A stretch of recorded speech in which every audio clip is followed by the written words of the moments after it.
Bismillahirrahmanirrahim. Assalamualaikum warahmatullahi wabarakatuh. Thank you everyone for joining to our program today, which is the capacity building IMT-GT UNINET program and capacity building in writing. This event is organized by Office of International Affairs of Universitas Syah Kuala and now this OIA, Office of International Affairs of Universitas Syah Kuala, is headed by Dr. Muzailin Afan here today. Good morning, Pak Muzailin, once again. Good morning, Pak Kis. Good morning. Okay. And my name is Kismullah. I'm going to be the host and the moderator for today's event. Inshallah, we'll go from 9 a.m. to 12 p.m. Not p.m. Yes, 12 a.m. 12 p.m. Yeah, 3 hours. It's going to be a 3-hour session. And for those of you who are in Malaysia and Bangkok, probably it's already 10 o'clock. Yeah, so we are like about 1 hour. Office of International Affairs, its function, its roles is to facilitate, support, and coordinate the university's international engagement, of course. Yeah, and it is assigned as a bridge to communicate with foreign institutions in terms of collaboration to broaden the university's network and to increase the resource capacity within the university. At Syah Kuala University, initially Office of International Affairs staff was mostly dealing with English to facilitate their communication and writing with other foreign institutions. Therefore, today I think it is very relevant for our unit to facilitate the training, the workshop on writing for international office staff. Yeah, so that each unit from the university network within IMT-GT can excel in their capacity in writing, especially in English as the international language. And this activity, the capacity building for IMT-GT UNINET international office staff in writing, is essential to execute as it is crucial topic for each of us working for international office of our respective universities. So what I'd like to do, what we'd like to do today, I think I'm going to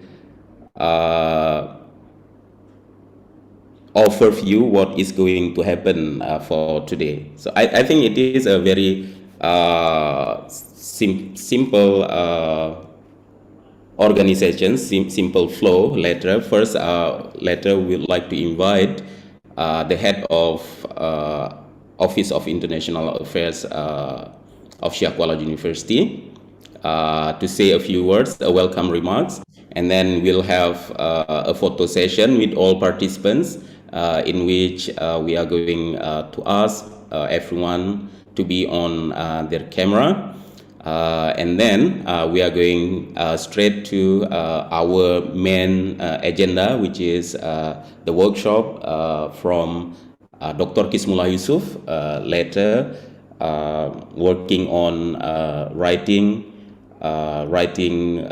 letters, official letters, news briefs, press releases, and other official documents. We have a number of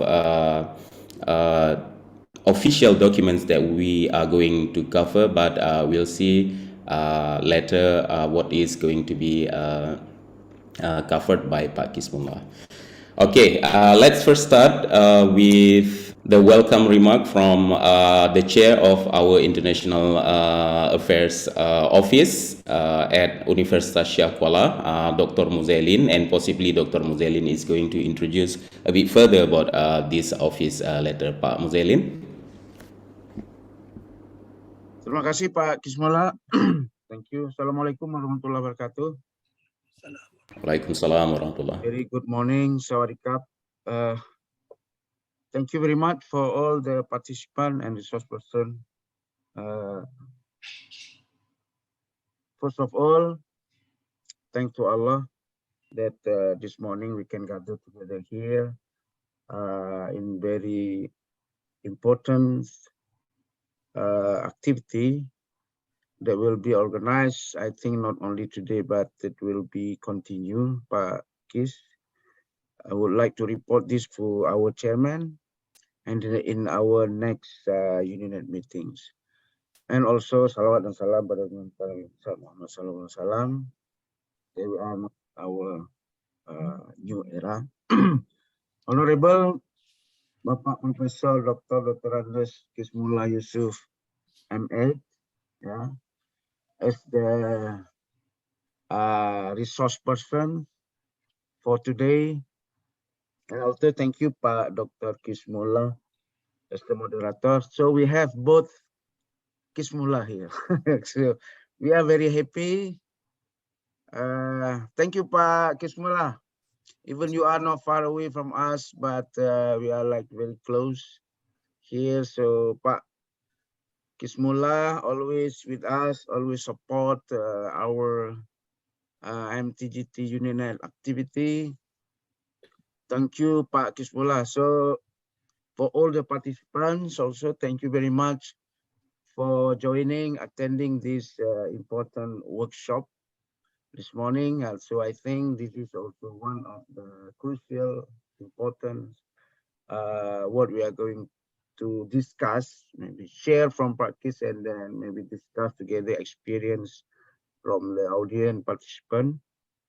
And like Mr. Kismullah mentioned before, so we would like to make this capacity building series, yeah, not only today, but we would like to discuss with all the head of international office from our 27 universities to share maybe experience or expertise from each university to all the members. I think this is one of the good initiatives, one of the good program. This is one of the network to help each other. So we understand that not all university inside the UNINET members have same level capacity. So we are going to learn from each other, support each other. So we have also here, like for example, University Malaya here, Prinov Songkla University, and all other big universities from Malaysia and Thailand. Also, you from Indonesia. For Indonesia, of course, you have another experiences in managing, for example, international office.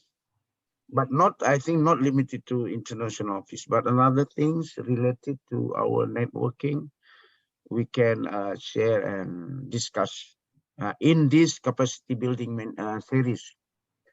Yes, Pak Kismullah, I will bring this to our next meeting.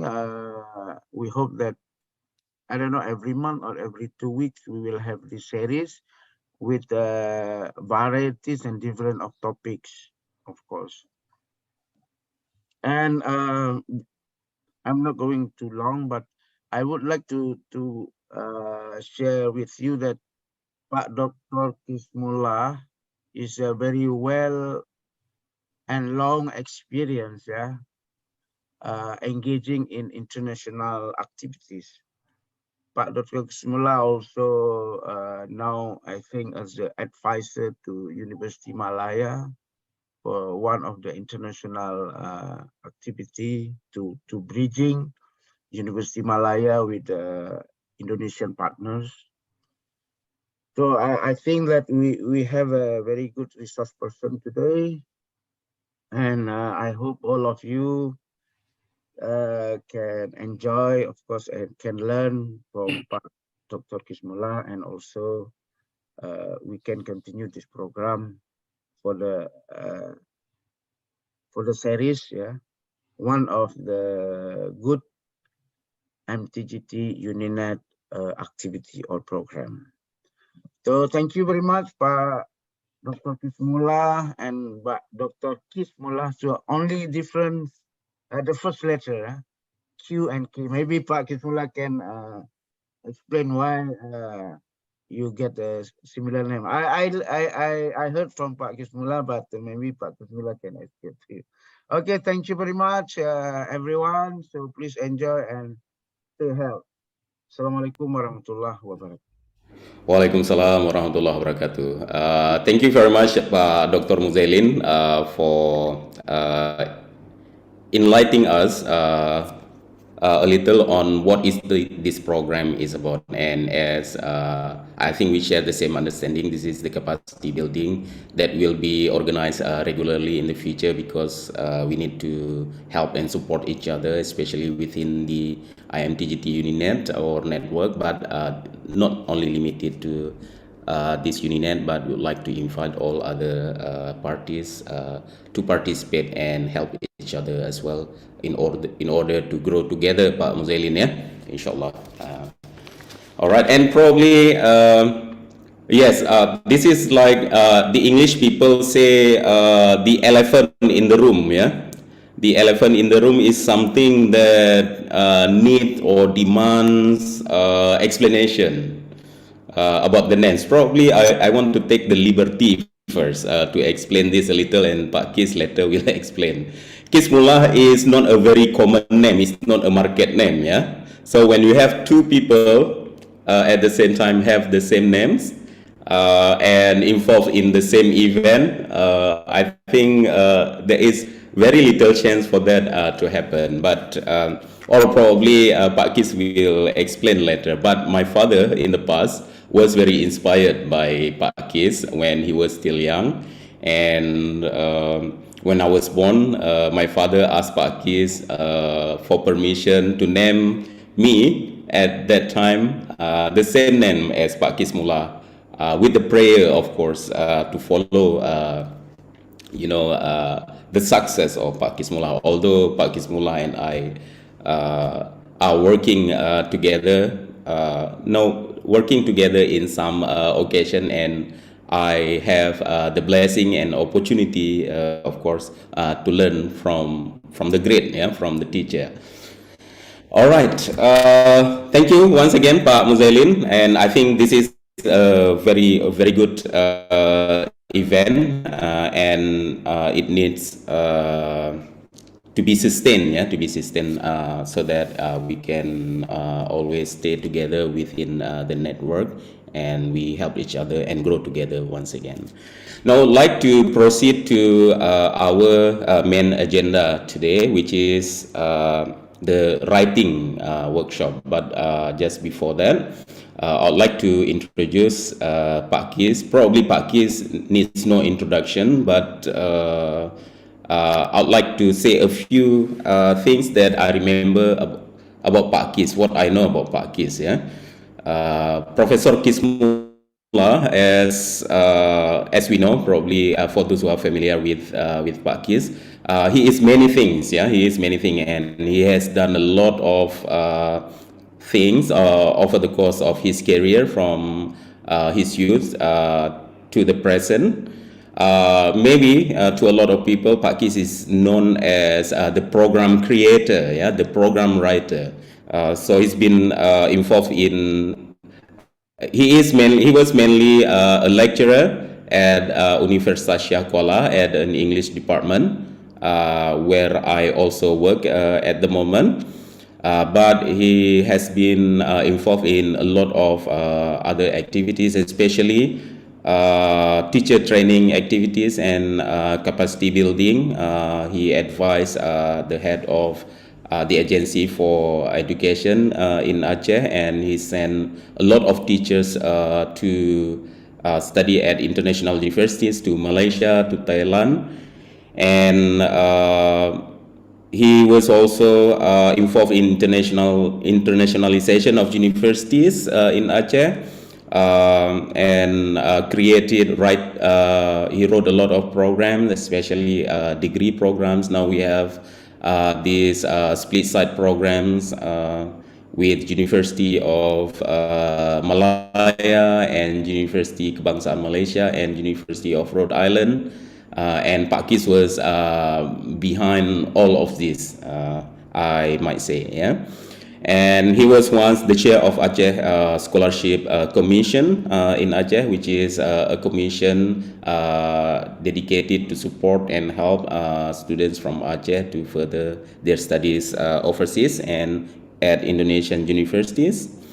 And Pakis is also a distinguished member of Malim Putra Foundation, a charity foundation working to help schools and in Aceh and has also worked with many CSR programs, help from multinational profit companies in Aceh, helping farmers and less fortunate communities in the surrounding areas.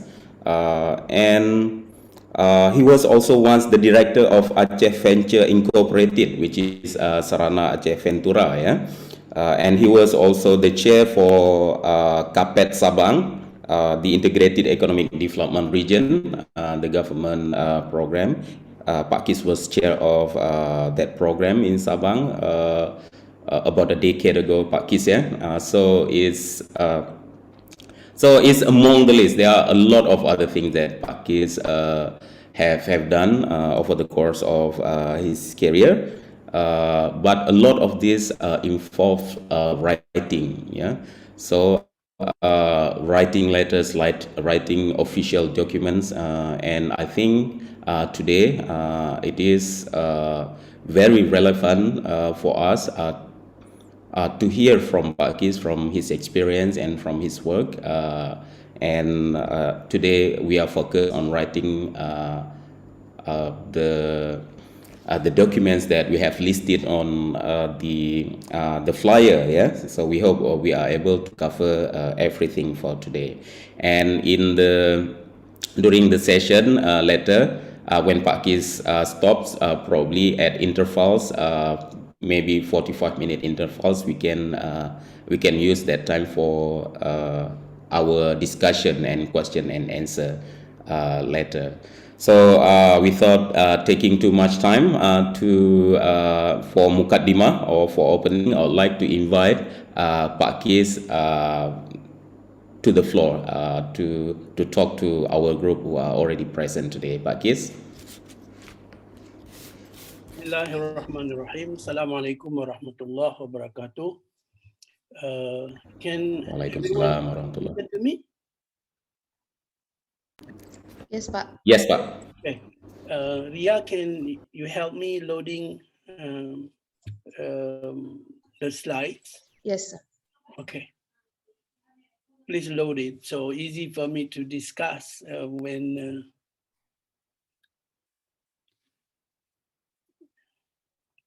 Okay. Maybe you can make it full slide so it'll be clear. Okay, good. Today is a sharing experience. I am not teaching. First of all, I am not very expert in this, but I learned through a short-term training provided by the government of Aceh to study in Singapore at RELC, a Regional English Language Center in Singapore, financed by Mobil Oil Indonesia. That was in 1980.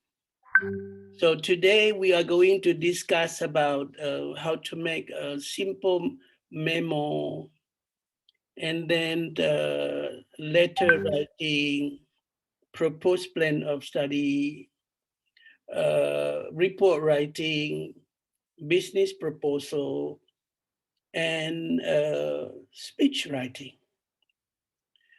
As you might know that when I was 20 years old, I was appointed by Sheikh Kuala University to work with the rector of Sheikh Kuala University and also with the governor.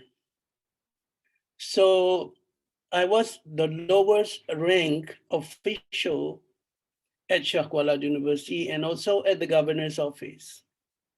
But I live among high-ranking people in the province. So since I was 19 years old, I was close to the governor, I was close to the rector and other high-ranking people. That's where I use writing skill, taking note from all sources, and then keep it in a good uh, file. And now I have written 4 books from that writing. The first book was published last year by the deputy chairman of Indonesian Parliament. 21 wanita yang diperkasakan by budaya Aceh. That was the result of my writing. Okay, next, Ria. This is about my mom and my dad. My mom and my dad were tailors, both of them tailors. My dad went bankrupt and I had to start living, our family had to start living from the scratch. I am one of the 10 brothers and sisters, and my hobby is tailoring, gardening, trading, reading, writing, traveling, camping. When I was in the US, I made a wedding gown, kebaya, and coat. And for your information, one wedding gown is enough. The cost for making that is enough to live for 4 months in the US or 5 months, depending on your lifestyle. Okay, next, Ria. Ria. Okay, so I studied English by my own and in kampong, in a very remote kampong, and studied at pesantren at Daya. And after completing my bachelor degree from Shah Kuala University and taking my sarjana at the FKIP Shah Kuala and master's degree at Oregon State University and PhD at Oregon State University, I like to write. While I was in the US doing my master's degree, I wrote a short proposal and sent it to Sony Corporation in Tokyo. I didn't expect that my letter will be responded. And then finally, I received scholarship for 3 months to study and live in Tokyo and live in a hotel nearby the Sony headquarters. That's the result of writing skill. And then when I did my PhD, I wrote a short proposal to Canadian Ministry of Education. And I was given scholarship to study in Vancouver, Canada for 10 weeks.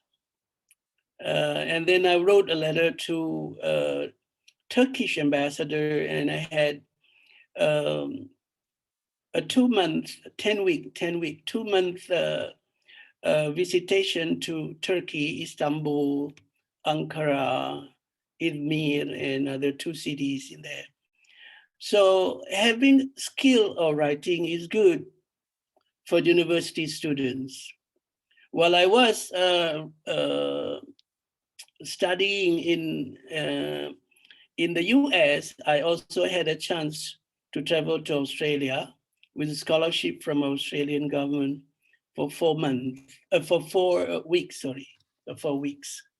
So in addition to formal education, I have the skill in tailoring, and then with my business skill background, I was also hired by Mobile Oil by Petit Arun. Petit Arun was the biggest natural gas company in 1980s, maybe the biggest in the world at that time. And I was working with that company for quite a long time.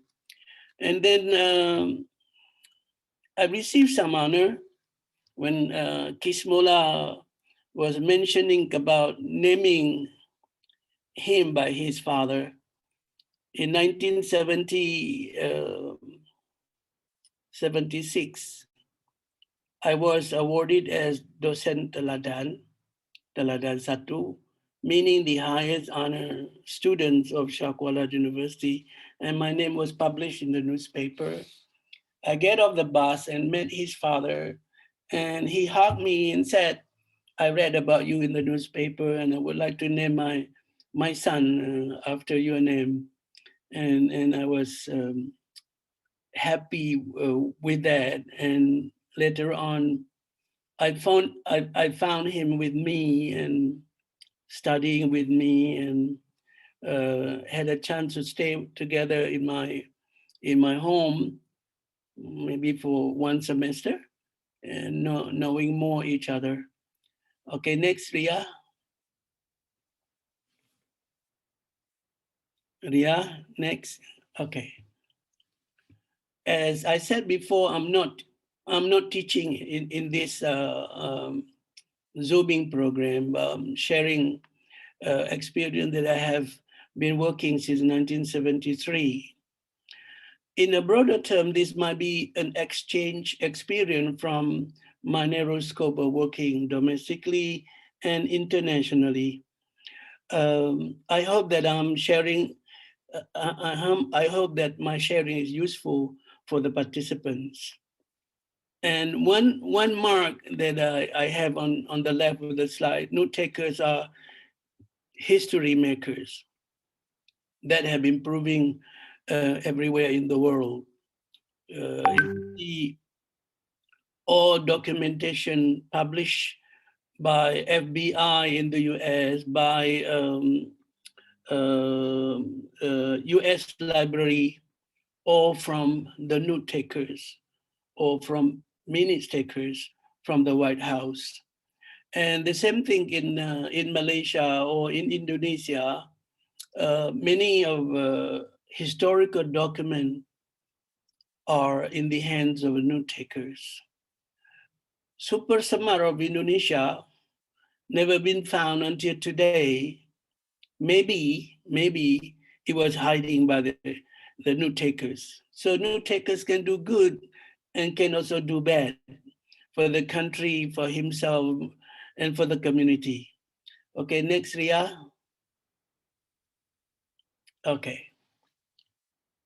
Number one that I have learned when I studied in Singapore, that when you make note taker, when you make note taking, you have to use simple font if it is typed. If you look down on the left below, the best is to use the font for kepada. Yang terhormat, too fancy, difficult for readers to read.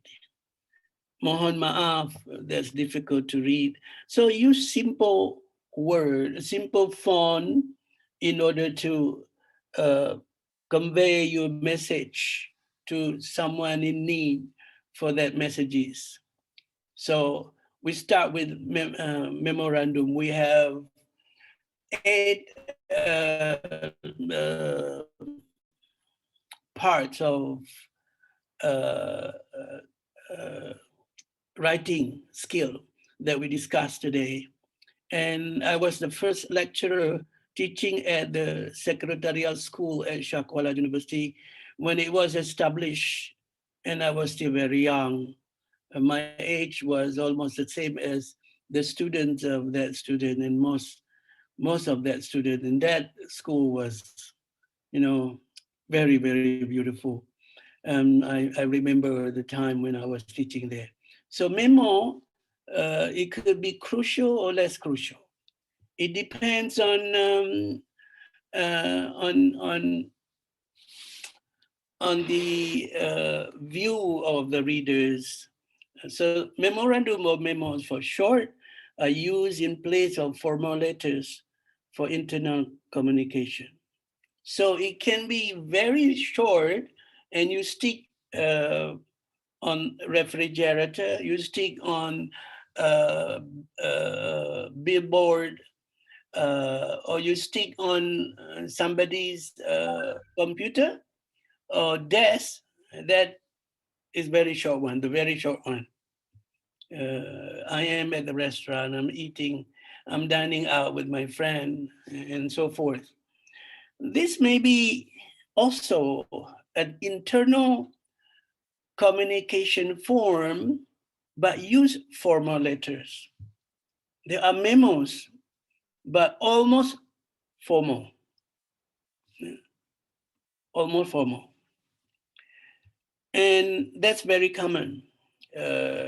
And big offices in the world, such as Secretariat Negara in Malaysia, Secretary of State in the US, I forgot the name in Malaysia, but I've been to that office here.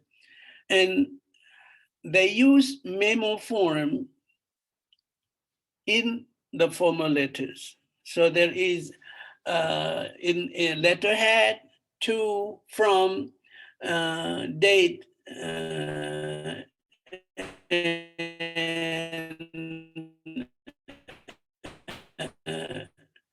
in regard of, used for documentation.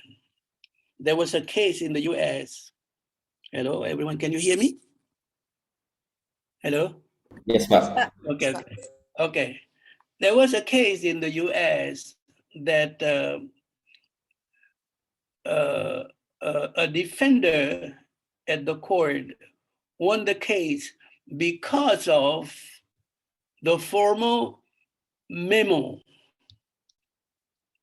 a memo of semi-formal letters from an office, because it is clear who ordered, who received the order, the date, and the title of the message.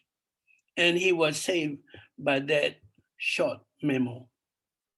This may be used in workplace to present information and to provide directions or reminders or to propose an ideas. That's very common at the university when a professor has something in mind and he does not want to forget it. So he or she wrote on a piece of pad and stick to a friend's. This what we should do tomorrow. This what we should have done it for this this case or for this research, and we have to write a new proposal together. Okay, next, Ria. Okay, the purpose of making memo, number one, to inform, to inquire. One can use it to report, to give suggestion, to remind. One can use it to instruct. One can promote goodwill using a memo, and to communicate the ideas. So if you see the sample memo on your left, the title itself, memo pen, what is that? That's not good. In terms of media, because I also,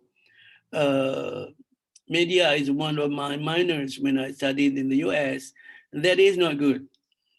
That is not good. So don't use that kind of font when you write a memo. Memo needs a quick attention. How can you make quick attention with that small and fancy letters? So use simple one. So there is a date, there is a to, there is from and regarding. So that one will save someone in a court. Otherwise, he will go to jail. But the memo save it, not in the formal letter. But because of the message is clear and there is an initial of his signature, at the end of the memo, the letter can be accepted by the court. And when you write something, such as writing a report, picture on the bottom, on the left, and by sudden you remember what you want to convey a message to someone. So you pick up a yellow small size paper and wrote something, and it can be for reminder, as a reminder for yourself, can be a reminder for someone else, or can be to have to correct what you have been written. Last week I was on Saturday. On Saturday I was invited by Aceh Diaspora Global to participate in a national forum for three heroines of Aceh, Kamala Hayati, Cut Nyadin, and Cut Mutia. And I told the audience I was not a historian, but I wrote something that I heard, I wrote something that I saw, I wrote something that I witnessed. So, the information of my book was not solely from literature that I have read, but from informant or from resource person that I met directly in my life. And I can save that because of that memo, small memo, that I always attach to my formal document that I can use later on. Okay, Ria, next slide, please. This is one sample. And when you use memo, but I learned that a little bit in 1970s, but I have forgotten. When I taught at the PDPK, Secretariat School of Shah Kuala University, I studied a short form of words when writing memo, or when I did note taking. But note taking with short, with simple symbol, I don't know whether it can be used in the court or not. Yeah. But memo in writing in semi-official letters can be used as official document, legal document for someone to be used. This is an example. I'm writing to inform you of a baby shower we are planning for blah, blah, blah, blah. And then there is RSVP. And that kind of short form, when you use that kind of short form, you have to be sure that someone on the other side of someone that reads your memo understand the short form of RSVP. Otherwise, sometimes you get in trouble. If you have an emergency cases and you wrote this one and the readers of your memo do not understand the short form that you have been written. So he might have taken it to another section of a hospital instead of the correct one or the accurate one. So if you are not sure that the reader do not understand the short form and then write it incomplete. Okay, this is sample. Next, Ria. This is another form. The form on the left, that was a sample that was used in US court because there is clearly to whom it was addressed, from whom that wrote the memo, And there is also CC, date and signature at the end. And this is acceptable and legally can be used in the court. The same thing on the right. So this is what we call memo, but with semi-official letter that can be legally used by the court or by other official institutions. If you see on the right, there is no signature. So it depends on you how important it is the memo to be sent or read by someone else. If it is very important, then you sign the letter. It is suggested that you sign the letter instead of leave it blank, such as the sample on the right. Okay, Ria?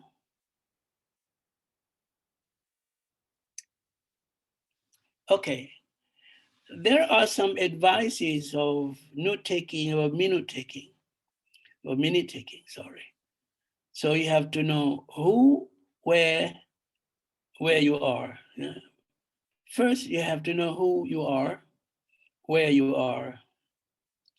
If, let's say, you wrote something to someone from different cultures, then you have to be sure that the partners, the readers of your memo or minutes understand what you're saying. Let's say, let me give you the term, if you go to a restaurant in the US, first arrival, like I did when I first arrived in Los Angeles, I line up, I queue up at the fast food restaurant, and the lady there said for here or to go. And that was a new vocabulary for me. For here or to go. And it's simply understood the word, but I need explanation from the lady there. And lining up at a fast food restaurant is strange in America. Fast food means you need to get something quick. While there was Kismola asking definition, clarification of the food at the restaurant. It's annoying for everyone behind me, but I have to be sure. But good thing about that restaurant is they understand culture of other people. So there was another lady that served me on the other part of the table, explained about the food, about haram or not haram. But then when I asked the lady, is there any pork in here? No. So I thought it was halal. But when I asked, is there any lard in the food? And she said, yes. We use lard oil. Lard means the fat of a pig, which is not halal for Muslim. So then I cancel the food. If I were to line or queue with that long explanation, can you imagine the customers behind me? Even with a short queue up, the tall man behind me said, oh, come on, guy. This is not, well, I forgot the word he said, meaning this is not a classroom of culture. So, but the American restaurant owners understood that there will be someone who needs explanation of the food. So they served me in another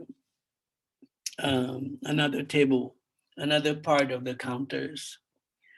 And when you do note taking, you have to know yourself whether you are visual learners whether you're audio-visual learners or you have an art skill. Let's say when you take a lecture on the history of Aceh, So a visual learner will draw a picture map of Aceh, simple one, and then with the dot, this is Banda Aceh, and this is PD, this is Malabo, and so forth. And when they said Tun Sri Lanang from Malaysia was appointed to be the king of Samalanga by the Sultan of Aceh, then he make an arrow from Banda Aceh to Samalanga, Tun Sri Lanang, and then the year when he was sworn in as a king by the Sultan. He wrote everything simple using visual and save time and very clearly. But one advice for those visual learners, he or she has to write it down when he or she has a spare time on what he has written in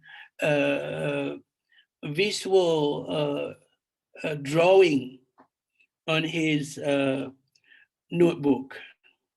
But for audio-visual learners, it's very easy for him or her because when he listens to the lectures, the mind is focusing on audio, on the movement of the lips of the speakers.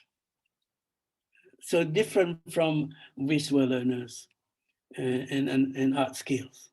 So you have to really understand or know who you are when you take note from anyone in the room or in the field. Okay, Ria?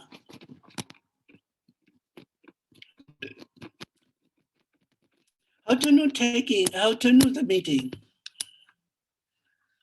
On your left, on the right, there are abbreviation for note taking that you have to memorize.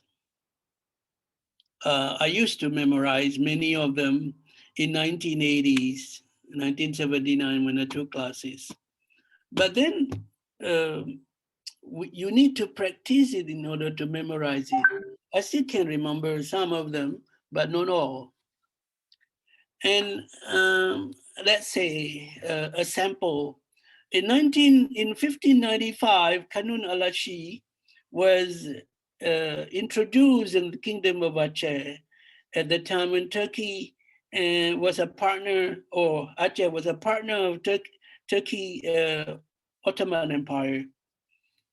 And because of that, because of relationship between Turkey and Aceh, and was mentioned in London Treaty, but then the treaty was canceled, and you have to write down the year. Because of that, Dutch was allowed to attack Aceh, and they burned the Grand Mosque, and the Achenese was so angry, and the war was lasting for almost 60 years, comparing to 350 years in other part of Indonesia or Nusantara before Indonesia was born. So specific abbreviation for note taking is necessary to know and learn and use it to help you not to miss any information, because if you write it in complete letters and word, you lost the time and the speakers have moved to another section of his talk. So you have to abbreviate it in order to speed up the note taking. Brief the text, combine it with the drawing chart and related information. Diagram and illustration are used, cap and underline, time, date, and place, and other participant. Are there other participants in that? So when you become a note taker, let's say when I was asked by the governor to accompany him with a guest from other countries and go to the field, I have to use, if possible, use abbreviation. If not, I use it incomplete. And then I mix it between the drawing, between the text, between the chart, and other information. So I kept an underline for important information. I use the date, time, and place in order that it is accurate. And if you have other participants who are around you when you note taking, such as when I went to a PD district and took a Canadian ambassador in 1981 to visit the farmers there. So I have to write down who were in the field that observe the successful of local farmers in introducing the new seeds of rice that became uh, rice production moving in PD district at that time. And other participant was, I didn't understand at that time, but suddenly the governor called me.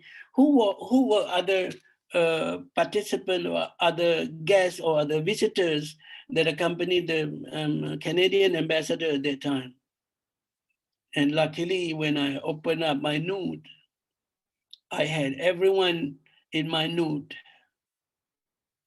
taking, written clearly who other participants are in that visitation.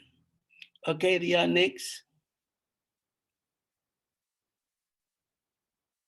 Okay. Oh, I missed a picture here. Let me see if still have it. I cannot. Okay. The book 21 Wanita Perkasa yang ditempa oleh budaya Aceh, I would say half of that were the result of note-taking. Note-taking from leading historians in the province of Aceh, in official or non-official meeting at the governor's office or at Shah Kuala University office. I was able to attend because I was a small guy with good position, a small guy with or without salary, but good position, that I was no taker. So I sat, excuse me. I always sat nearby the rector, nearby the governor, or in between the governor and the guest, and made note taking. And every time after note taking, I will rewrite what I did in my note taking. In my experience, when I made note taking, one side is for note taking, and the other side is for clarification of my note taking. So no information were missed. And my habit of note taking started in 1965 when I was 15 years old. So when my grandmother told me the history of leading women in Aceh in 1964, 1965, but I remember, I think I started in 1964 when I wrote the note of everything she told me as bedtime stories. It was a bedtime stories. So this book will be published in Malaysia soon. It's about 400 pages. And Wanita Perkasa is about the same pages, were from the note taking, from the habit of my reading, the habit of my folklore that I collected and wrote. Okay, Ria? Ria? Okay. Now, the second part, letter writing.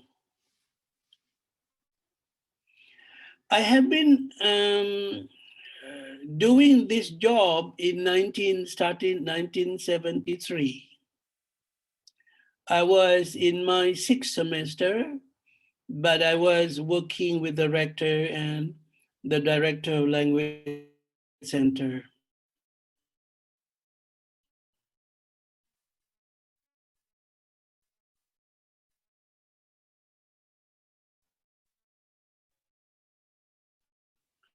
And my job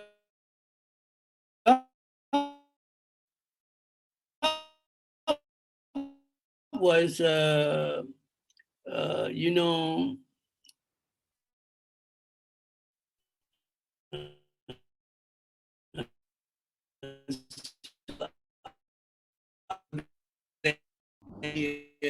come here, go there and bring this, send this letter to, and so forth.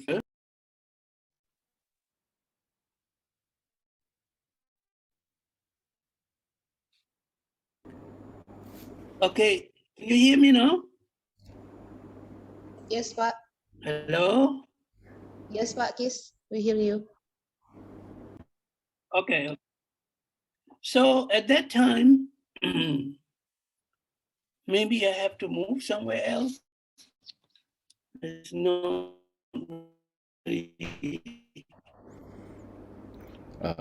Yes, but we sometimes lost you. That time,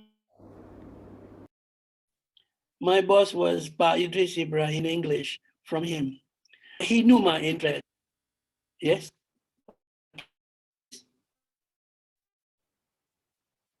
No. Hello. Can everyone hear?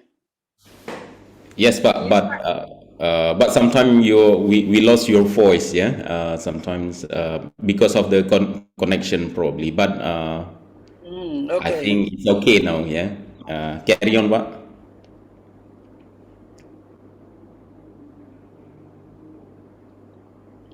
So because I have a high interest on letter writing, later on he set aside time from 12 to 1 in the afternoon every Wednesday and asked me to write the letter, and he corrected my letter. He guided me. So he told me in letter writing, there are things to consider. Number one, aims and objective. To whom to be written, understand who the addressee is, contextual from the writer, contextual from the addressee, relate the context to content to be written, write, check, and draft, verify prior to be signed and sent. Let me go back to aims and objective. I wrote one letter to uh, a Japanese ambassador. And the letter was sent to the secretary of that ambassador in 1980. 1980. And then when I was in my eighth semester, the last semester, I was asked to write a proposal for loan to establish a faculty of engineering and faculty of agriculture and faculty of basic sciences. Any for those from Aceh, maybe you know the buildings. At that time, because I was a small guy from the university, no function, is a contract officer. When I went to the faculties, nobody cared about me. They didn't give me the data that I needed. And some even saw me with a mock face. I was frustrated. I was sad. I was looked down by the higher ranking people on the campus, But I had an order from the rector. A week before that, I was taken by the rector to meet the ambassador with the governor of Aceh. And the ambassador said there might be some loan from DIET. DIET is a name of parliament in Japan. So the ambassador at that time took along with him his young secretary, and he was as old as I was at that time. And when I wrote the proposal, nobody took care of me. Nobody paid attention to my request. And then you know what I did? I'll tell you the secret of the Faculty of Engineering, the Faculty of Agriculture. Because nobody supplied me information, so then I made up the data. I really made up the data. I made up the data.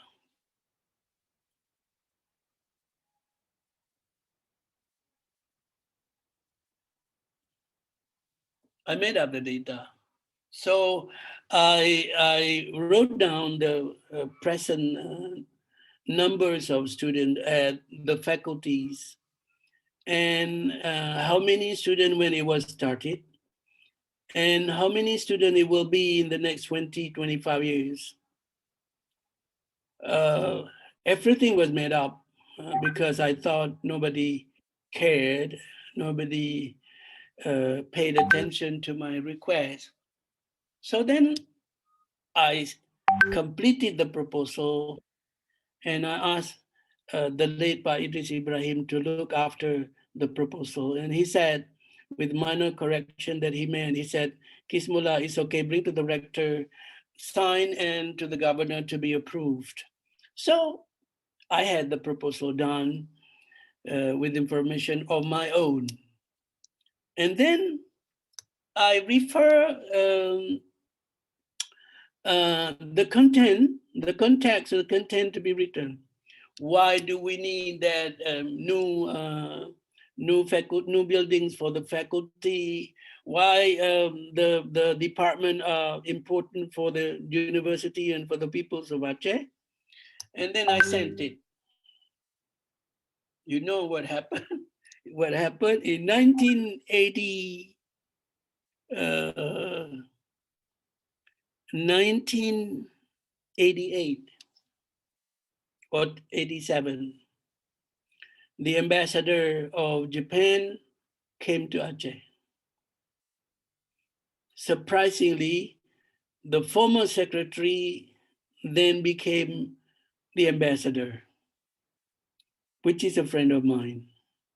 So he met the rector, he met the governor, informing them that the proposal that I wrote was accepted by the Diet of Japan, by the Ministry of Foreign Affairs, the Ministry of Economy of Japan, and by GBIC. GBIC is Japan International Corporation Bank. And everyone in the room was looking at the rector. A day after, when the ambassador returned to Jakarta, and there was another meeting, and the deans were protesting the rector that the information on the proposal or in the proposal was fake, was not correct, was not right. So the rector looked at me and asked, "What did you do, Kismullah?" And I said, yes, sir, I did it. I made up the data by myself because this dean did not responded to my request, except the dean of the Faculty of Engineering and the dean of the Faculty of Economics. And both dean nodded their head and said, yes, Mr. Rector, we supplied information to him and all data in this proposal are correct. And other dean could not say anything. And 1992. The proposal was approved, and the finance was released. And the Faculty of Engineering, Faculty of Agriculture uh, were financed by the Japanese government based on the fake data that I made. Okay, Ria, next.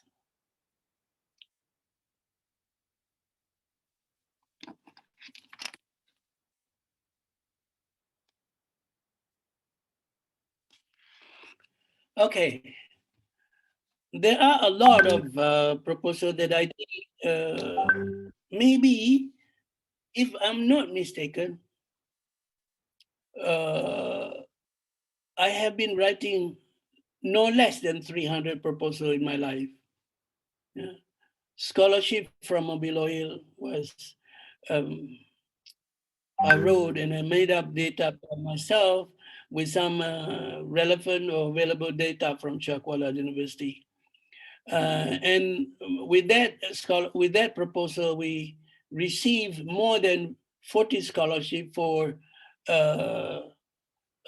rectors or for senior lecturers of Shakwala University and IAIN Araniri in Banda Aceh, including for myself.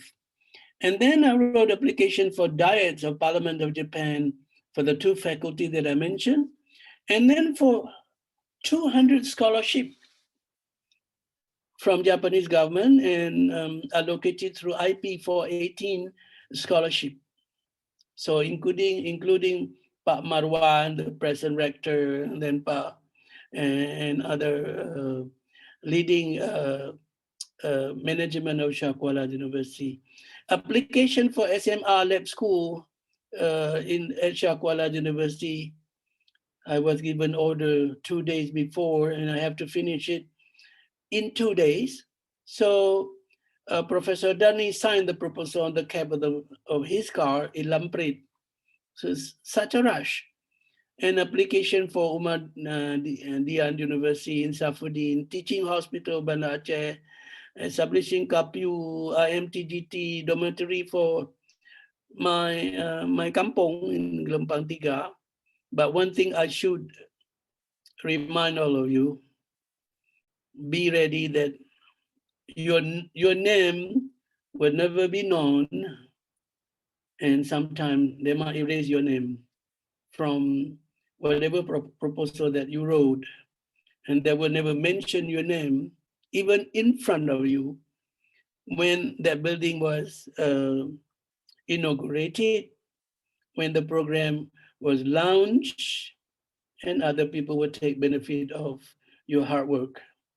So be ready for such a thing that would happen.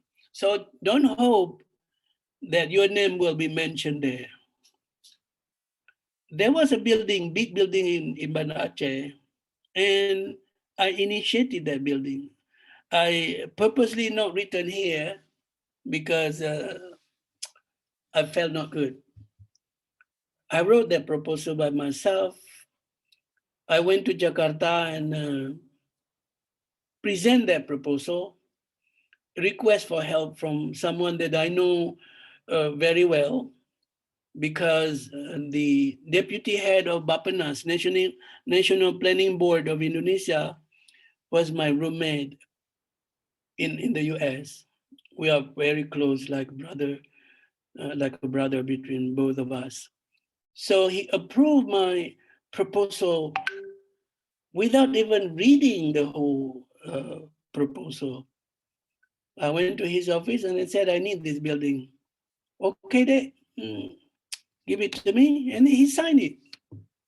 But when the building was established, nobody mentioned your name. There was also a plaque, big plaque on the front door of the building, and not even mention my name in there. But I purposely inform you this, that you may be facing this kind of situation after you have done something. So in bahasa Melayu, jangan ambil hati, ya. Jangan ambil hati.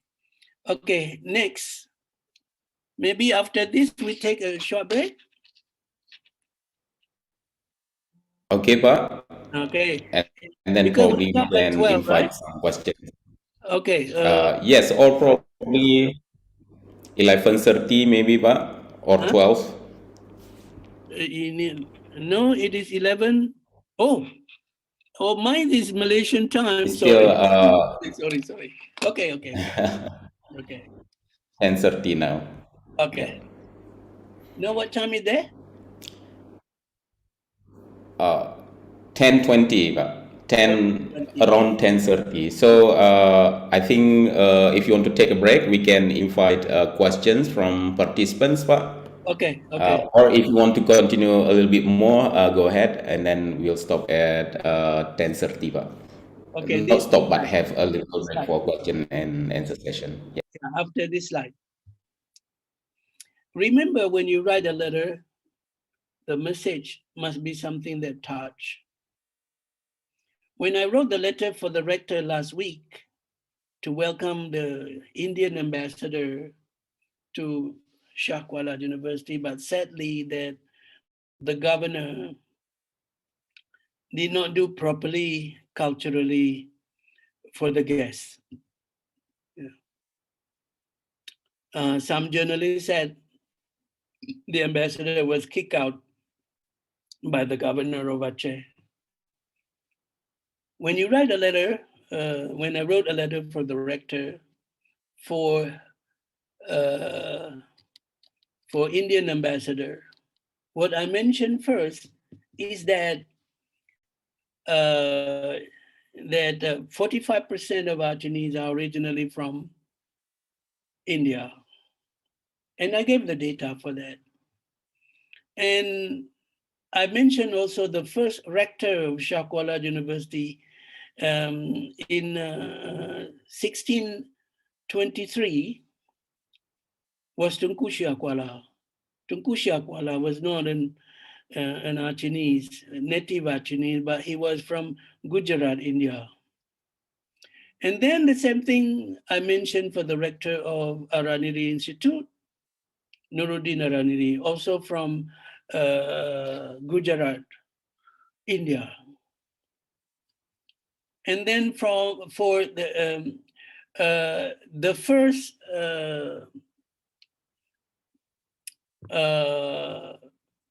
engineer that built first irrigation in Aceh in 1607, Tunku Shidi Pasi was not an Achinese but from Yemen. So I mentioned that there was a kingdom of Chinese in North Aceh led by Putri Pahang, Putri Ning. And Putri Pahang is another lady from Malaysia that shaped that shaped and introduced the law for protecting women and children. So Aceh is not a monoculture, mono-ethnic, but multi-ethnic. So I mentioned that history in one paragraph. Why? Because it is culture.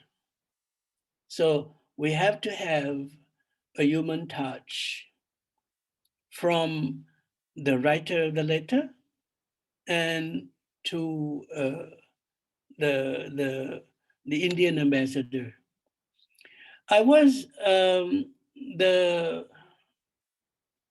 speech writer for the governor since Pa Ibrahim Hassan, and then Pa Samsudin Mahmud, and then Pa Mustafa, Pa Azwar Abu Bakar, and Irwandi. So I have a long history of writing speeches for those people, including the rectors of Shah Kuala University. I always try to find something that touch the feeling of a guest. You remember Pak Harto was a never smile president of Indonesia. He never smiled. but I wrote the letter. I wrote a speech for Pak Samsudin Mahmud, and he laughed lengthily when he listened to the speech by Pak Samsudin Mahmud.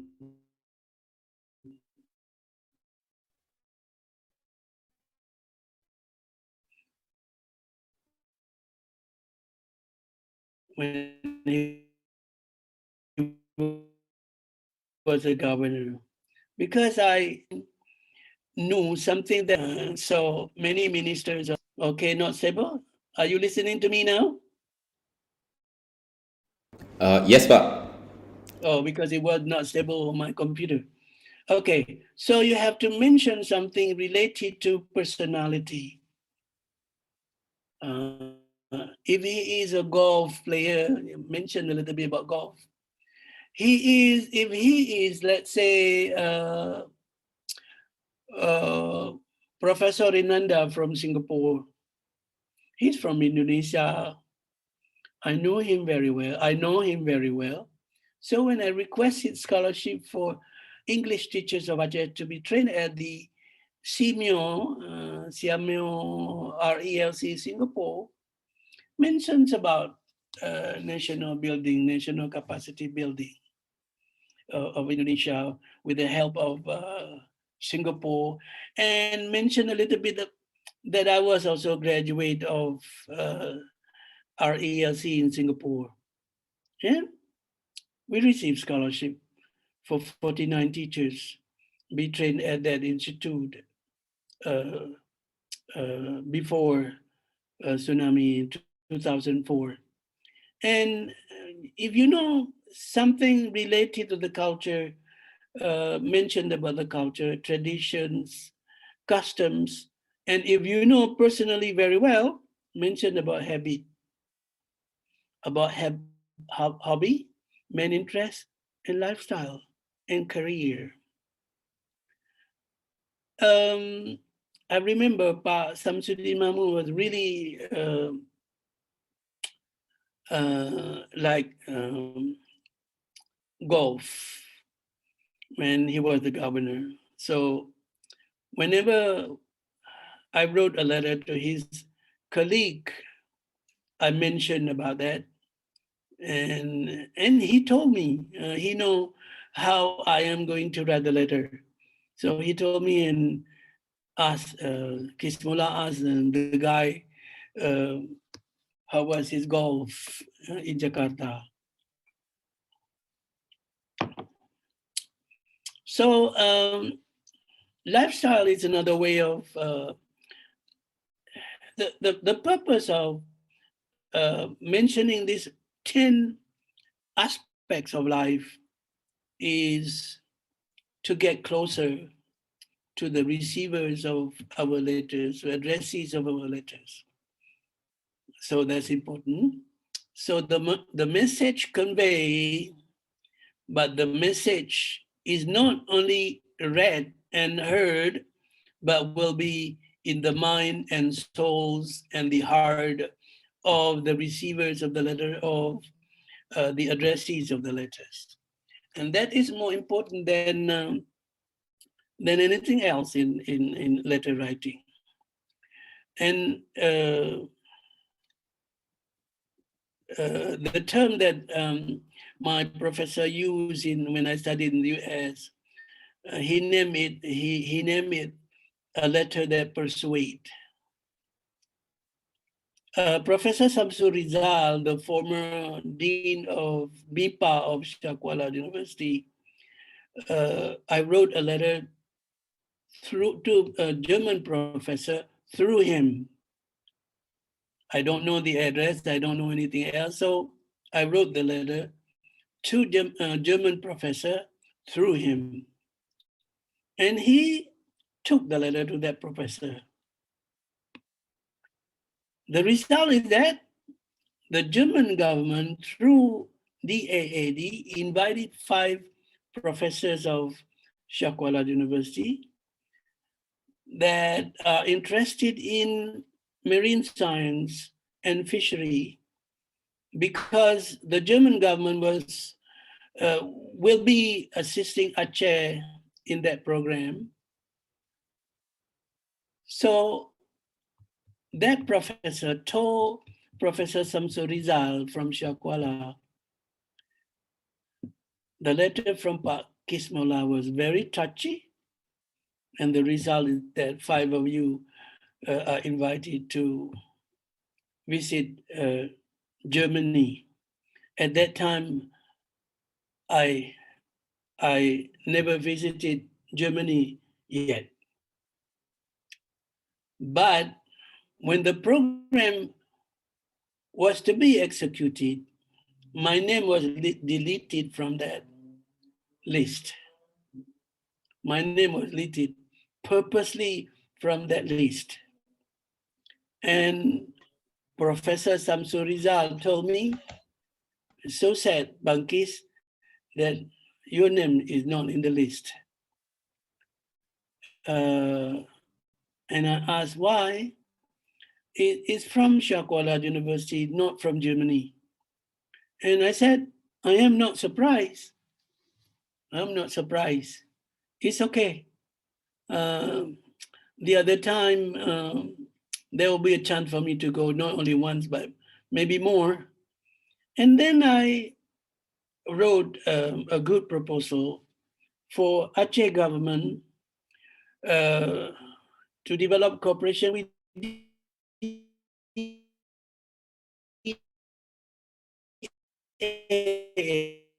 AD.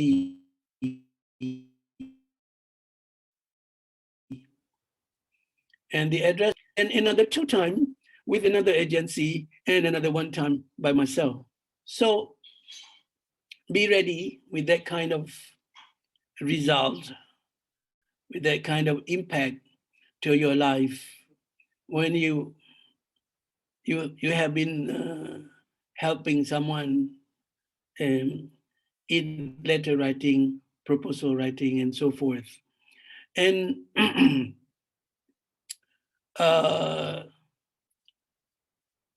one more point that I need to mention here is that when I requested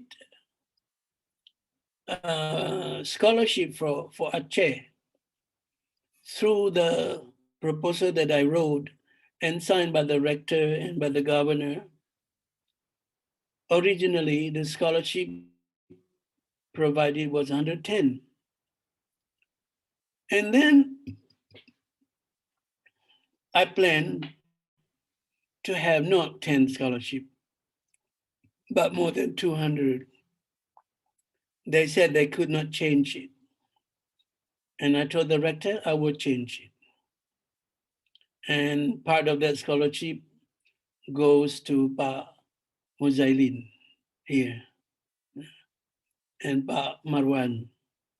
So I went to Japan, requested to an agency in Japan to provide my traveling to Japan, and visited several universities and professors in Japan, and request tuition waive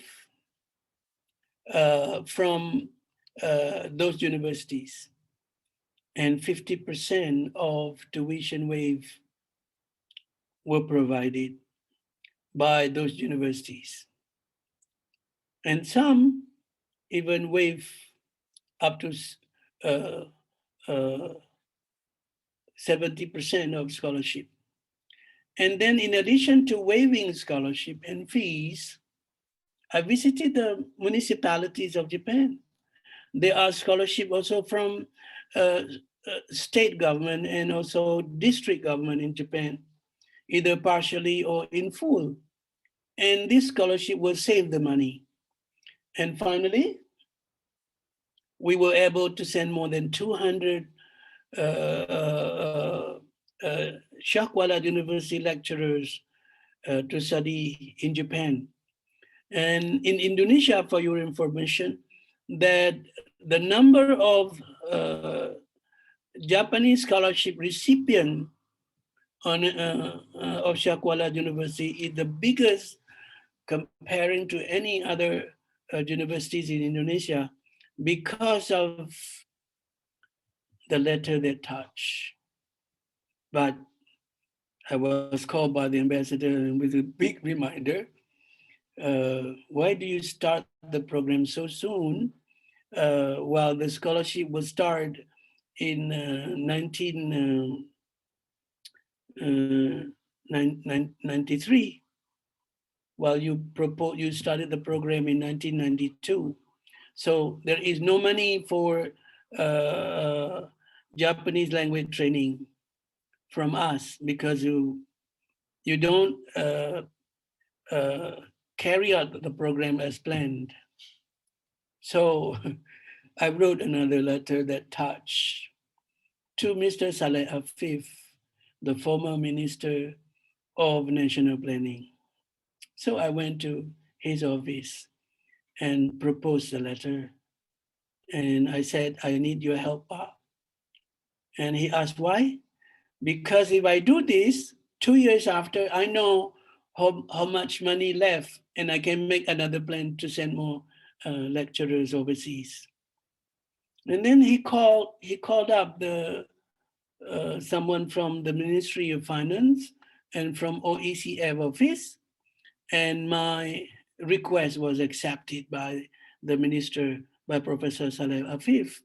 So then for that, the OECF told him that Japanese government cannot add any financial support for that. So then he used National Planning Board fund for training Sheikh Kuala University lecturers on Japanese language at IPB Bogor. So write something that touch the mind, heart, the mind and heart of the readers, recipients, and the addressees of the letters. Okay, I think we stop now for a while. Or any question? All right. Thank you very much, Pak. I think we've heard a lot of insights from you about these writings. You have covered note taking, memo writing, letter writing, and proposal writing. But the interesting thing is that you covered this through your experience, which is not found in the textbook. I think that is very important insight. I think that is very meaningful to all of us. About the procedures and the technicalities, of course, we can find in many textbooks, but the experience like this, I think, is invaluable for us, and we are very fortunate, I think, to be able to have the opportunity to hear from you today, Pak. All right, now let us invite questions from our participants. I see that there are still many participants, more than 30 participants in our session. If you have a question, you can raise your hand or just start to speak as we go along. Yeah. And Pak Kis is here while taking a break for a moment, but we'll try to answer your questions. I think it's very interesting that the first note that you showed us, Pak, that note takers are history makers. I think that is very important. A lot of people are not really a big fan of note taking, and I think they are missing a lot of opportunities to record. Yeah?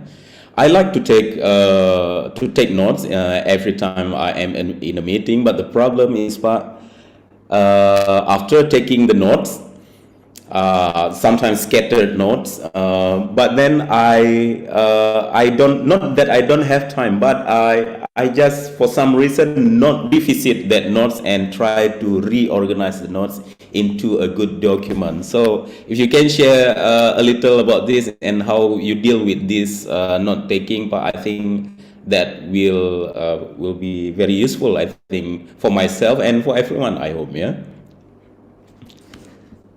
Okay,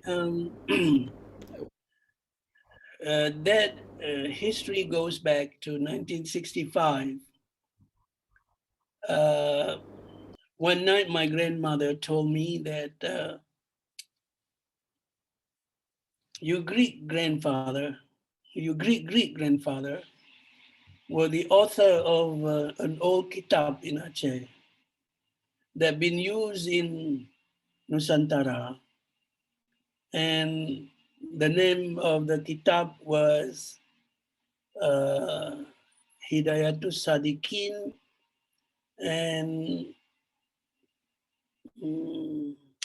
I forgot one more. Been used everywhere. If you grow up later on and you write nothing, it means that you are not progressing, but you are regressing. And should be ashamed of you. No, you have pen, you have papers, but your great grandfather had only leather, bird leather pen, and an ink was made of starch of a tree in the jungle of Aceh, but still can produce some writing. So she really hoped that I can write. So because of that, I started writing. At that time, Pakismullah, the paper was so expensive. Books were expensive for poor people like my family in Kampung. That was in 1964. So there was a contractor that built the bridge in Tepin Raya, not far away from my kampung. So I went there and requested the papers, the sacks of cement that had been dumped around the bridge at that time. I collected and brought them home and ironed it to make it good and flat. And then I saw it to be a notebook. And I wrote that folklore on that for maybe more than 6 months until I was able to buy a good notebook by my own business that I started when I was 12 years old by selling the banana leaf to market. So I made money and bought the paper. So that's how I started. And then when I had computer, I donated by Pa Bustanu Arifin. I went to America and moved all document from my notebook into computer. When tsunami devastated Aceh, all 4 computers that I I lended to Majelis Pendidikan Aceh were destroyed. And luckily, Pak Mawardi of Language Center copied my document and brought to Language Center of Shah Kuala University and put in the drawer. So 3 months after, I was so sad because I have written more than 900 pages of document. And suddenly, Pak Mawardi told me that your note taking is in a thin disc, is in the drawer. And Pak Samsul Bahri Yusuf opened the drawer and showed it to me. That's how I got it now into a book, into 4 history books that I'm going to publish. So you should be patient on that, and you have a strong will, a strong inner will to do it. Otherwise, you will miss it.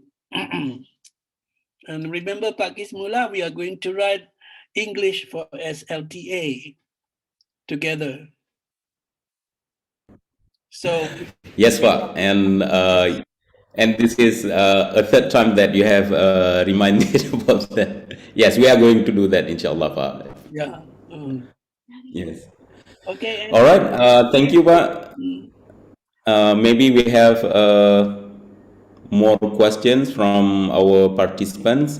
We have participants from Thailand and Malaysia also, and from other universities in Indonesia. And some of our colleagues probably are not really familiar with some of the local reference that we met earlier, but probably at least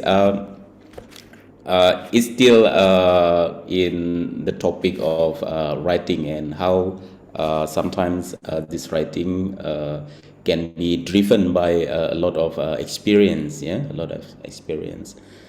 Probably would like to invite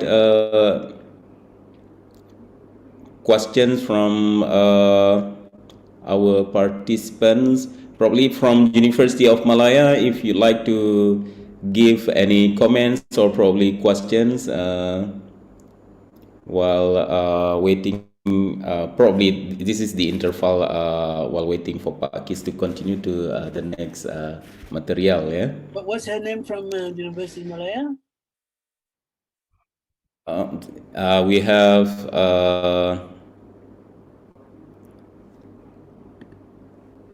let's see. My house is nearby. From UM, we have Nina Norizan.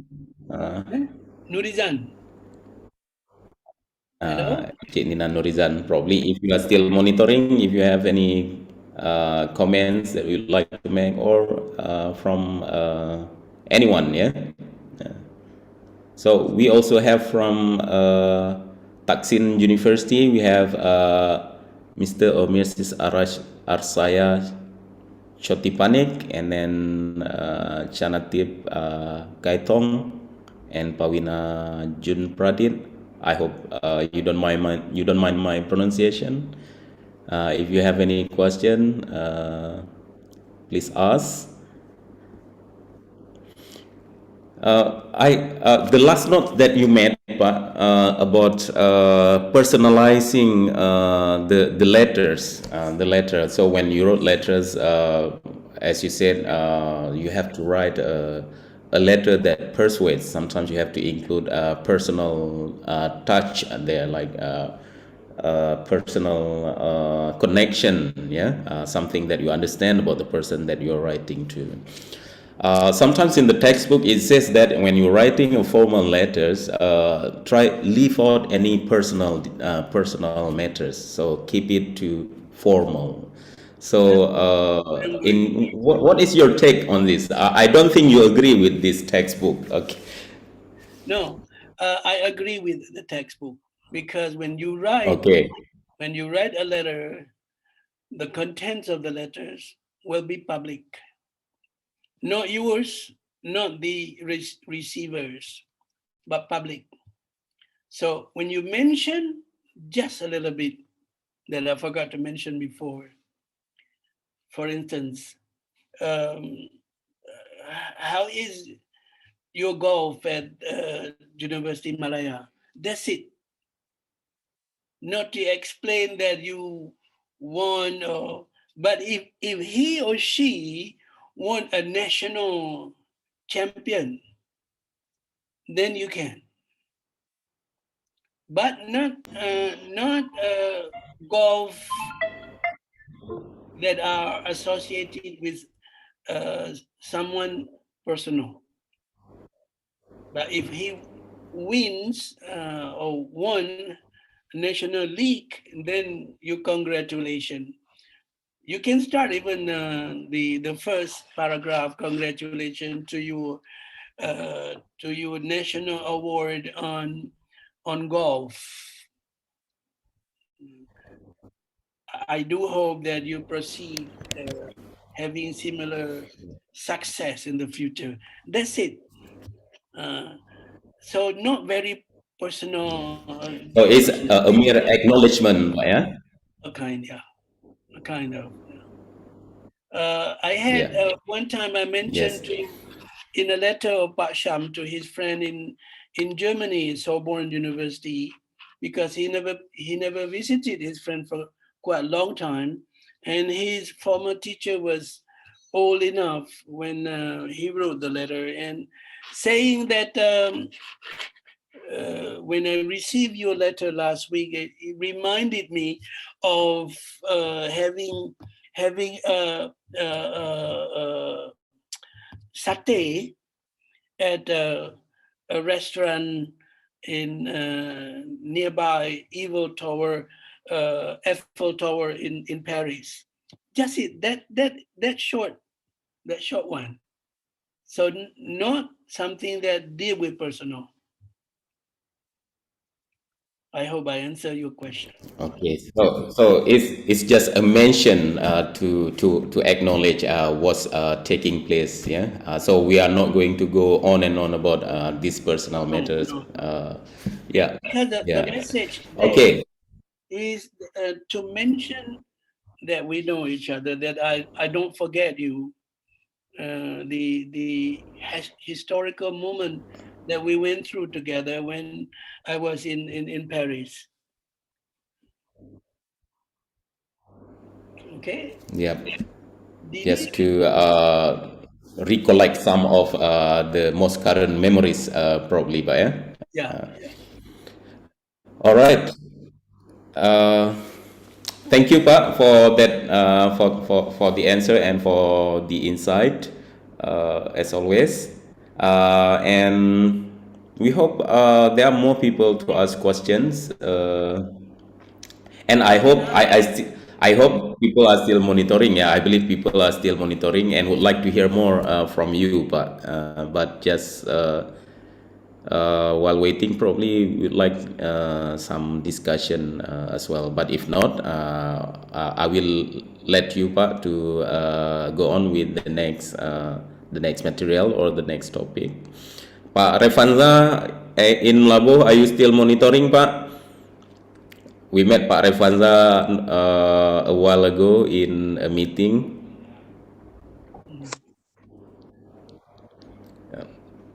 Still Pak Revanza, ya? How are you, Pak Revanza? Yeah. Thank you, Pak Kismullah. So, Yeah. good. What to say? Ini Was ditodong ya following. untuk tanya ini.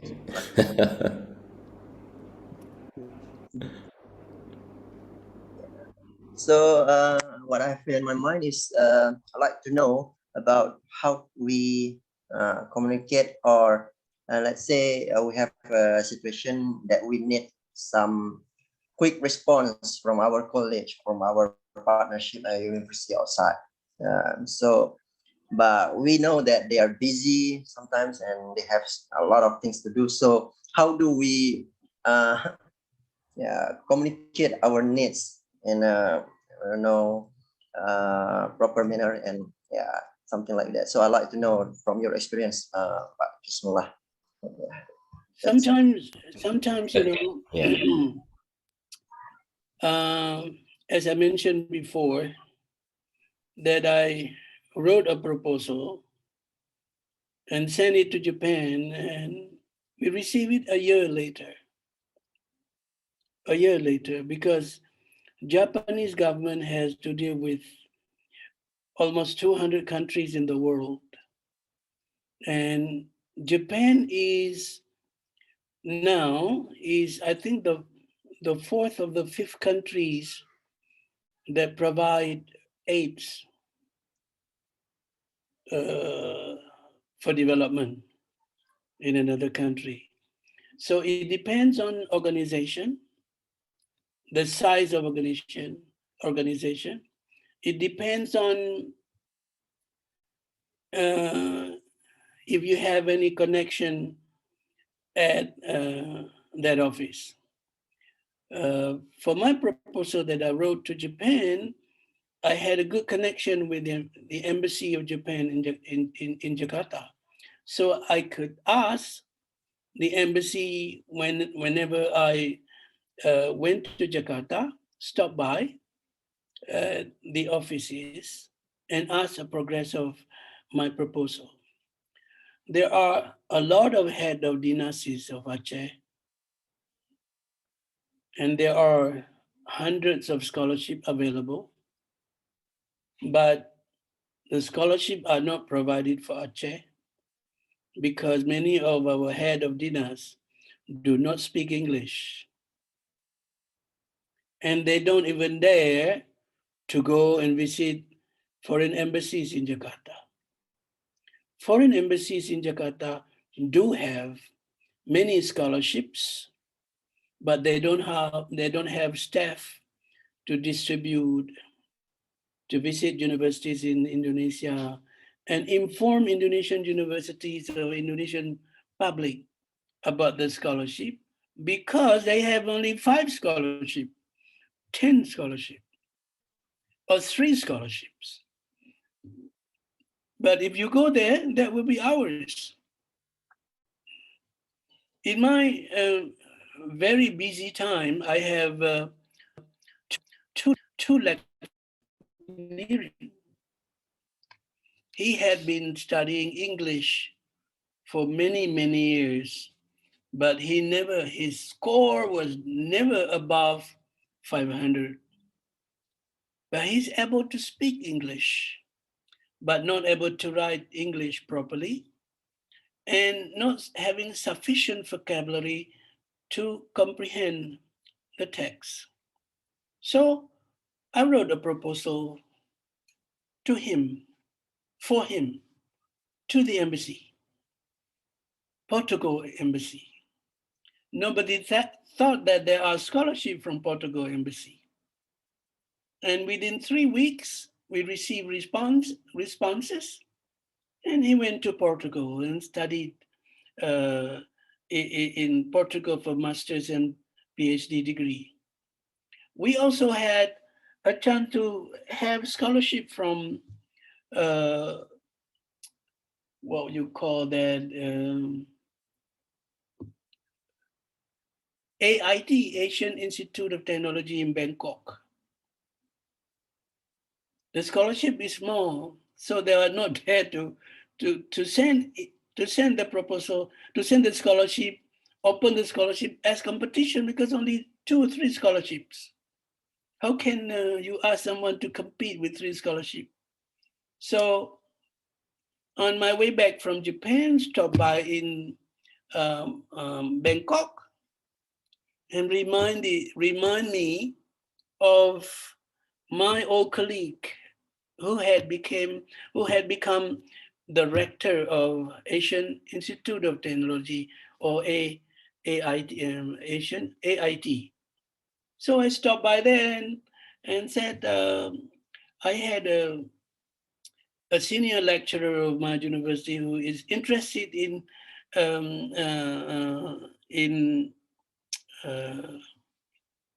what you call that, highway. And he instantly said, I have the scholarship. So I prepared the proposal and sent it to him, and that lecturer completed his PhD in AIT. So there are still hundreds of scholarships at embassies in Jakarta.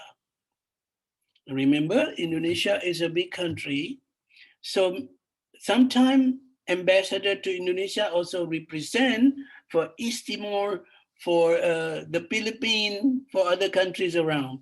So if the head of dynasties can speak English, they just go and step into embassy and meet someone that represent scholarship or economic development from that embassy. You will receive it. The scholarship for my brother-in-law were not from the government, were not from the loan from the government, but I prepared a proposal and stopped by Embassy of Japan. So they both from Faculty of Engineering, and they both become professor with a scholarship by stepping in the embassy. So either the rector of Shakwala, the rector of Araniri, the rector of other universities, or dinasis, there are a lot of programs that can be short-term program, they are even more than scholarship. But nobody, I tell you, nobody are ready for that kind of thing. When traveling to Jakarta, they use surat jalan. They use travel fund from the government. The task for one day, they spend for 3-4 days. But if they use half a day to visit 1 or 2 embassy, drop the letter, ask someone to draft the letter, drop the letter, and receive the scholarship. There are programs. I wrote a proposal for Inspectorate Aceh to have training on highway inspection.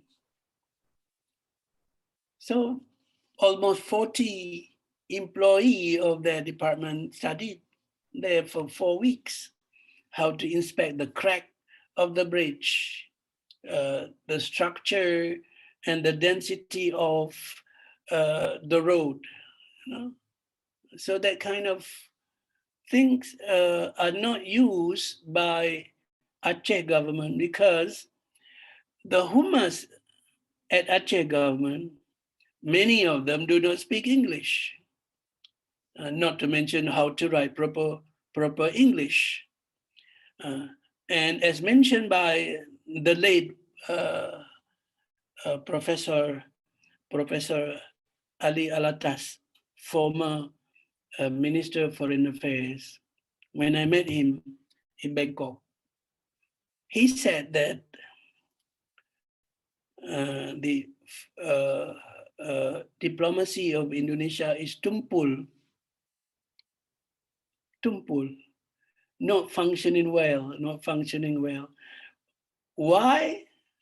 He told me frankly, maybe because not in front of the president. Why many of the ambassadors were general and only few of them speak English. How can they communicate with the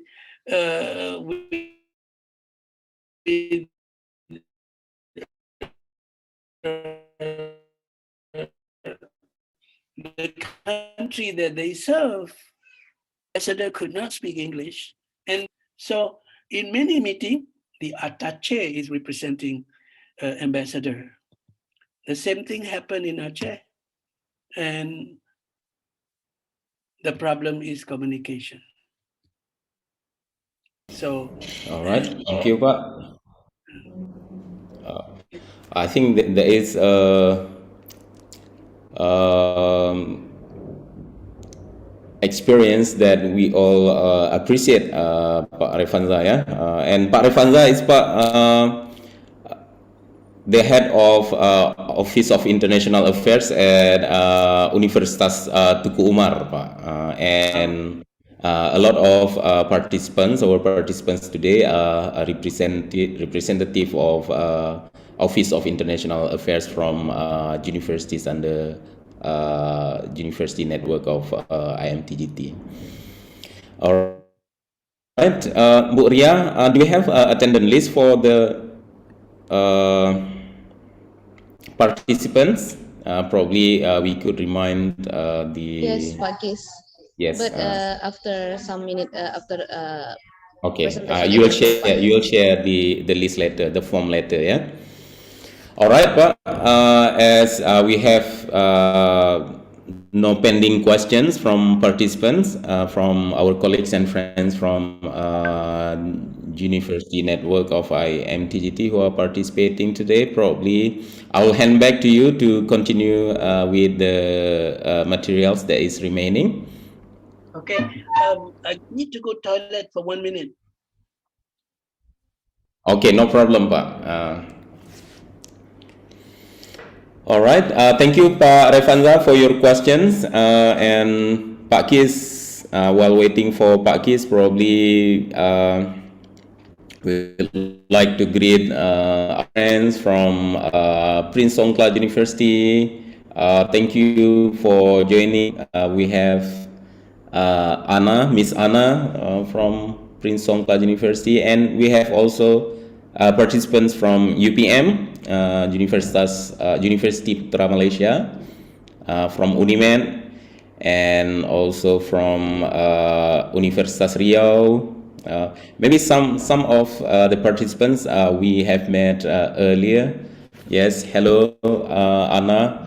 I don't know your last name, so I'll just call you Anna, Miss Anna. Yeah.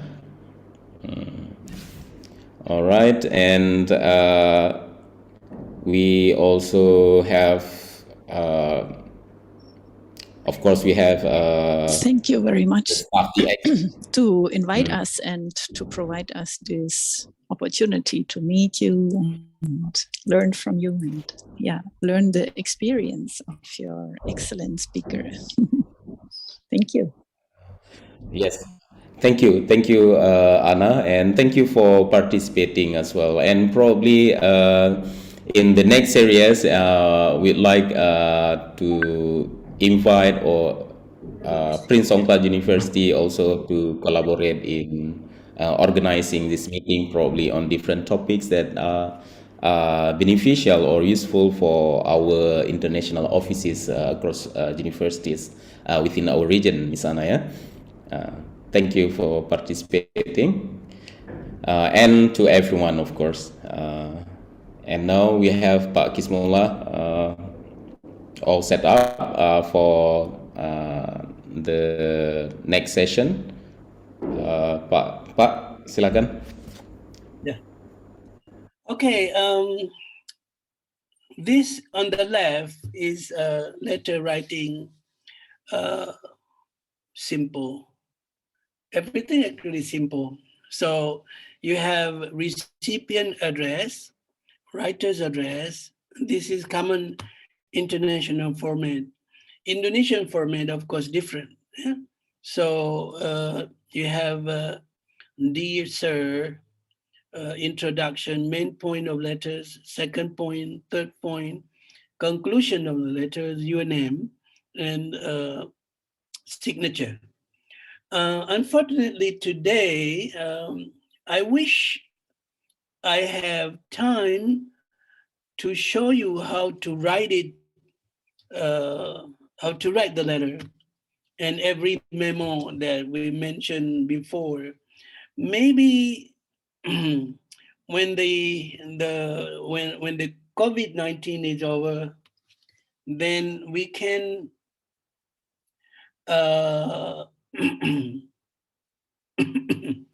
we can have another kind of face-to-face meeting that not for one day, maybe for 2 days, that I can share my experience to you on how to write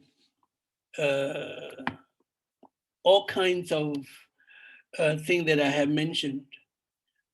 I can show you how to write and become sample that you can use, maybe that you can use for letter writing, for note-taking, for memo that we have mentioned, and even for proposal. I went to Malaysia on the 2nd of March, right after the border was open. And the purpose is that I was asked to write proposal, 2 business proposal, big proposal. The reason for that is they have asked someone else, but they have to pay fee, advance fee, which is quite high. And then they asked me if I can help. And I said, I can help you prepare all the data and document, and then I will write the proposal. So now I'm writing proposal. I have finished both two proposals for business, international business. Malaysian small company but trying to compete medium-sized company project. And the first proposal that I wrote in March received feedback last week that the company will be reviewed and will be uh, maybe winning or will be allowed to compete in that bidding. And for each proposal that I wrote, the fee is very small, 0.005. And I spent for 2 weeks to write a proposal, 2 or 3 weeks, and the length is about 125 to 150 pages.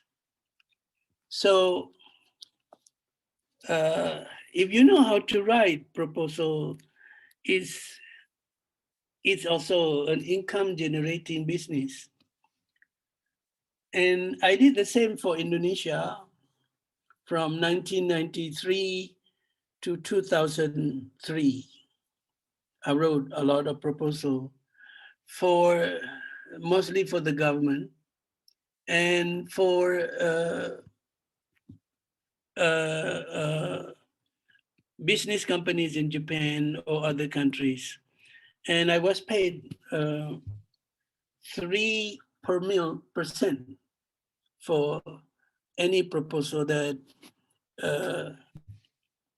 was able to win the contract or the project. So people are not aware of income from this kind of business. If the contract value is 100 million rupiah, so you got 3 per mil, that means you get 300 million per proposal.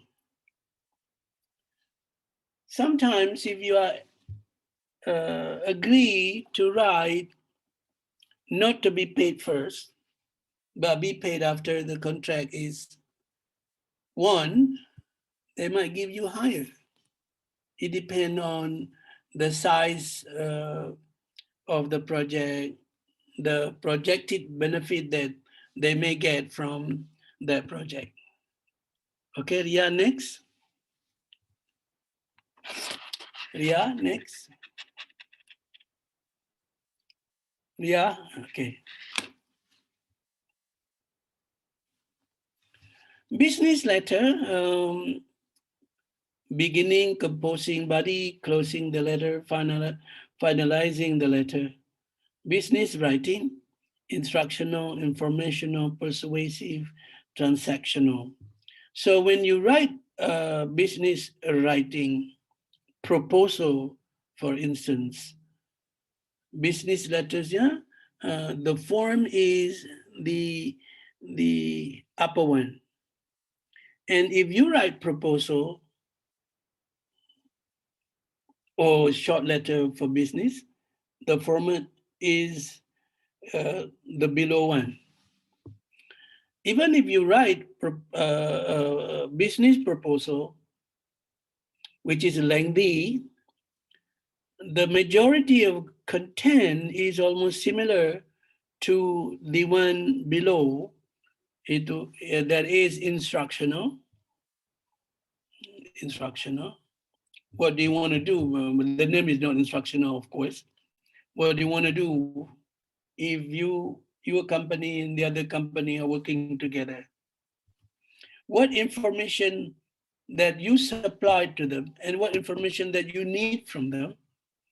And then you put in special paragraph that is persuasive in manners that allow other company to join.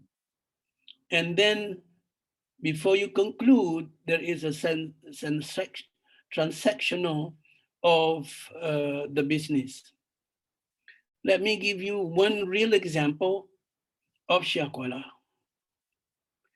After completing the project of IP418 of Shakwala, and we complete the project earlier than contracted, and there were balance loan available. After making calculation with my colleague, we found that the budget is enough to build one teaching hospital at Shakwala University, with some additional fund from the Japanese government. I went to Jakarta and met the ambassador, met the OECD, met the GBIC, and then they finally asked me to write complete a new proposal for that. So I did, and I wrote, and nobody paid for that. But after the proposal was reviewed in Tokyo and approved, they came to Shakwala University, met the rector, and asked about this program. And he said, I don't know much about this. And that word, that short word, cancel the project. Sometimes you write a proposal good and acceptable, but one short sentence from the top leader can cancel the project. I wrote another proposal to a friend of mine from Hong Kong to establish financial institutions or agencies or centers in Pulau Aceh, because Sabang is a little bit difficult with a lot of other agencies on the island. So they prefer Pulau Aceh. But then someone mentioned to that investors about difficulties of withdrawing money after investing in Indonesia. And that guy is from Traders of Good Organization from Aceh. And then he was scared to return. So when you write a business letter, when you write a business proposal, you have to take someone with you that you trust, that have the same ideas and opinion with you.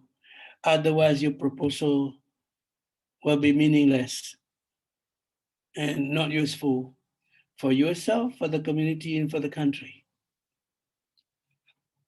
Okay, next, Ria.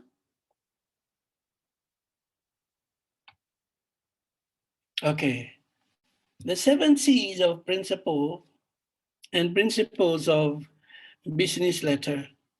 Number 1 should be very clear, concise, concrete, correct, coherent, complete, cautious.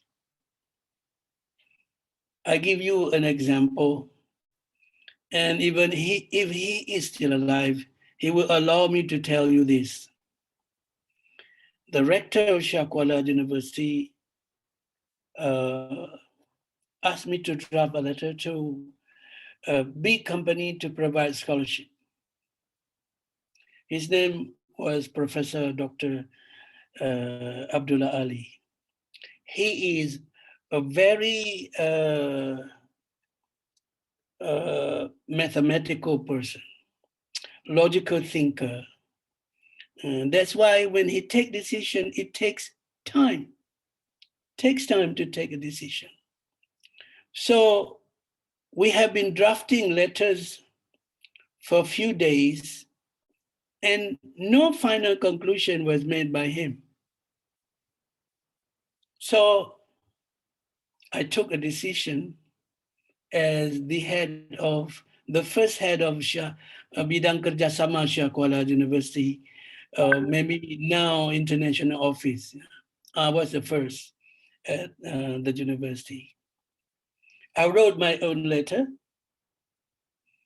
and I need to tell you also that Professor Abdullah Ali, Professor Ibrahim Hassan trusted me. I don't know how to say that. He signed a blank letterhead, so I can type whatever I want on that blank letterhead. Both that rector and also Pa Samsudin Mahmud trusted me and allowed me to keep that blank letterhead. So I wrote the letter from him to that company.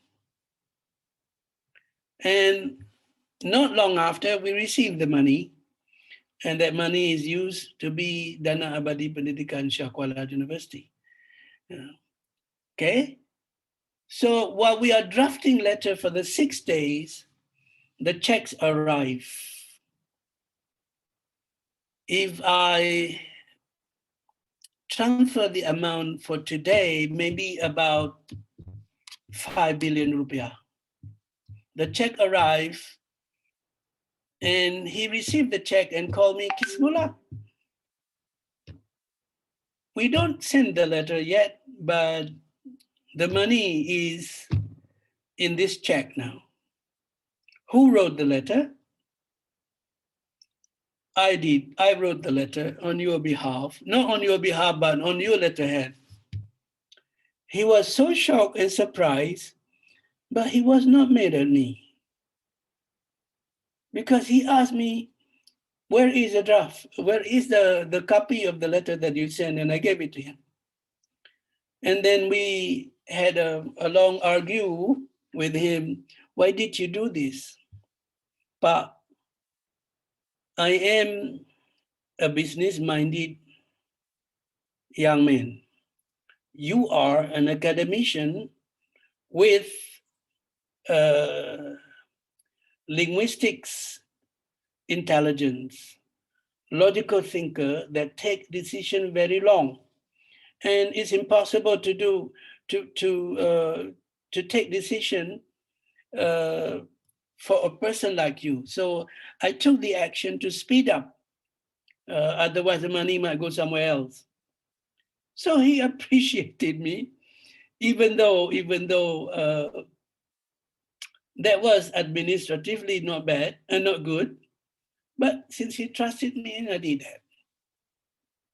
Many lecturers of Shah Kuala University received their admission through the blank letterhead of Pa Ibrahim Hassan.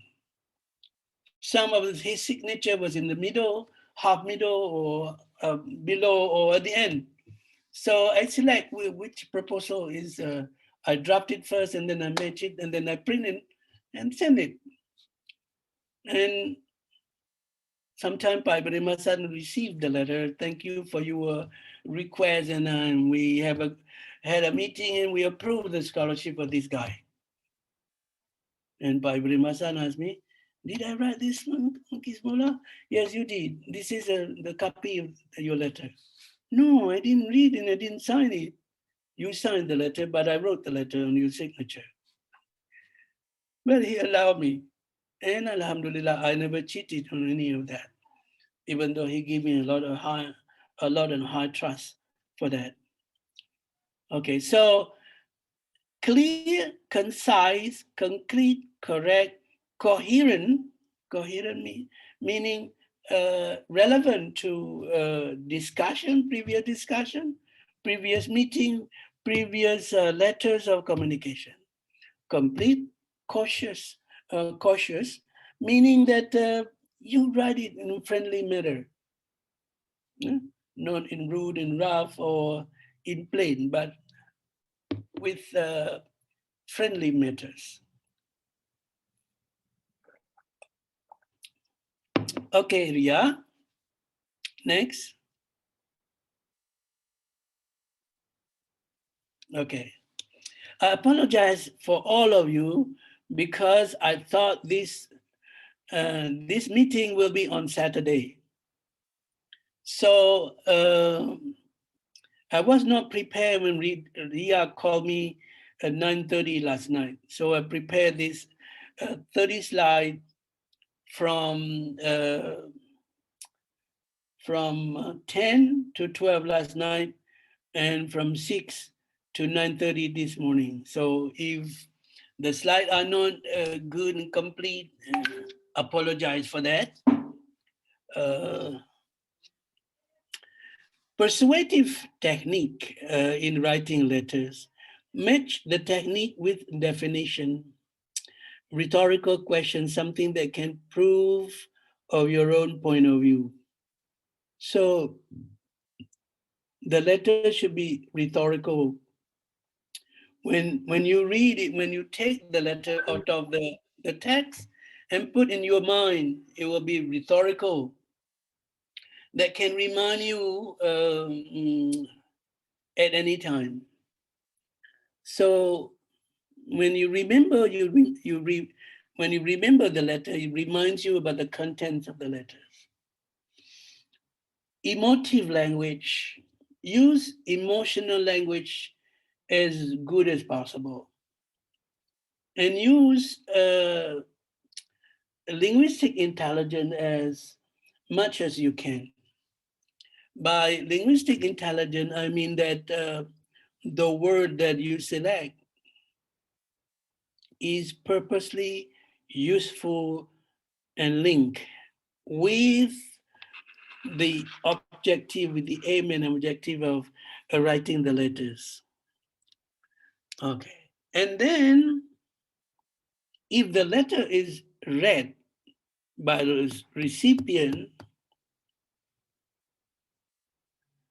the letter can communicate, can bridge you and the recipient of the letters. If the letters is read by other people, the meaning that you convey is the same, not different. Because your letter might be reviewed by not one person in the other side of you. So, and the next, if they read the letter, the concise content should be a question. And the reader should provide an answer. And try to avoid redundancy or repeating the same word in your letter, unless you want to emphasize something which is important for you and for the readers of the letters. Always in writing the letters that, what do you say that in Bahasa Indonesia, hyperbole in English, meaning that a letter that can give multiple questions, but can be with different or with the same answers on the reader or the recipient of the letters. If you need to persuade more, you can include something that you exaggerate yourself or your company or your institution. But remember, do not over exaggerating your company. Okay, when you write a letter, if there are formal letter, informal letter, dear sir, madam, dear customer, dear fellow citizen, dear friend, hey, you gorgeous thing, that's informal. Hey, dude, that's not for informal letter. Okay, next, Ria.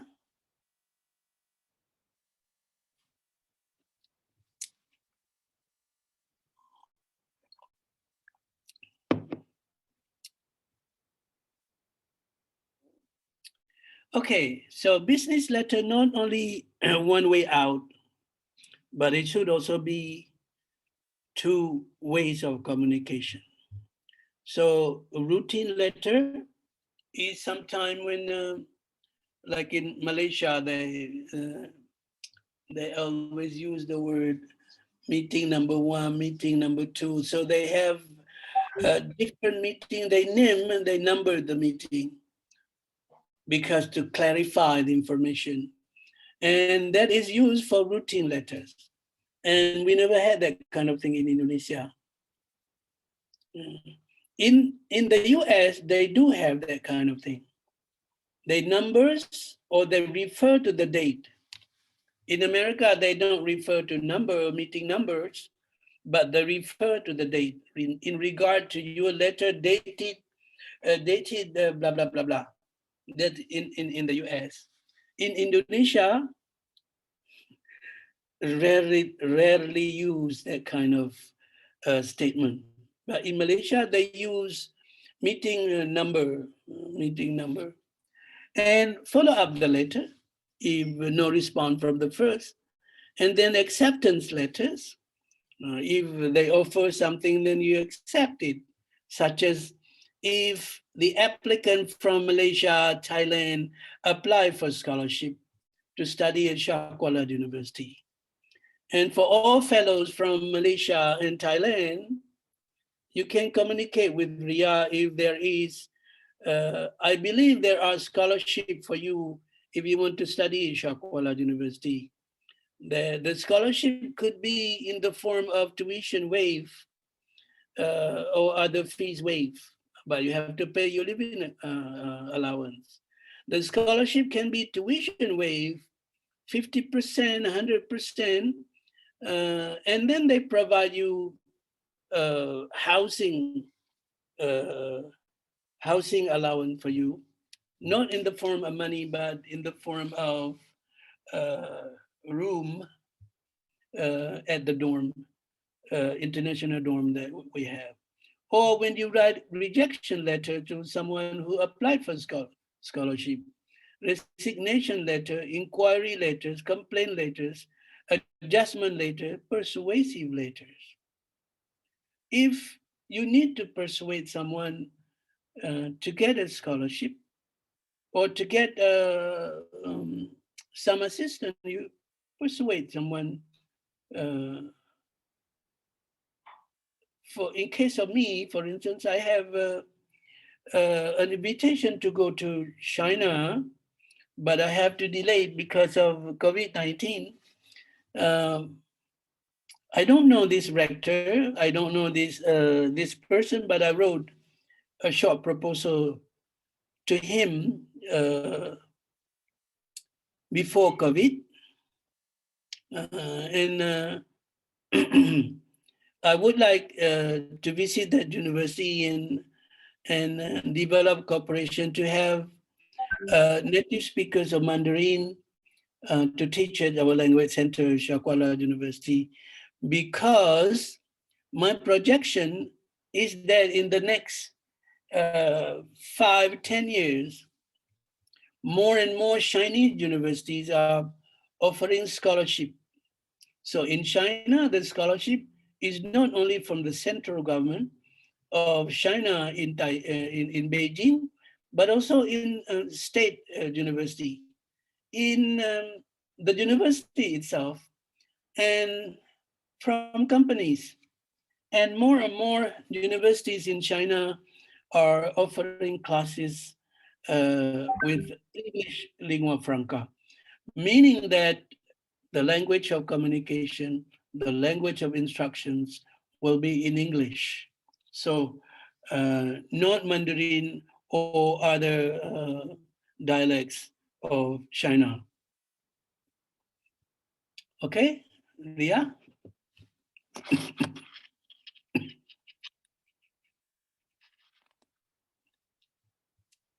Okay, this is a format letter, common one. You see on your hey Joy, hey Joe,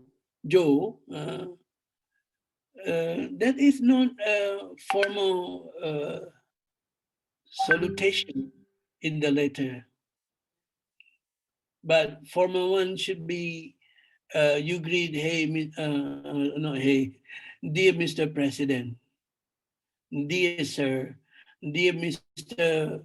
Cho Eng Lai, for instance. You greet with the name. Yeah. Next.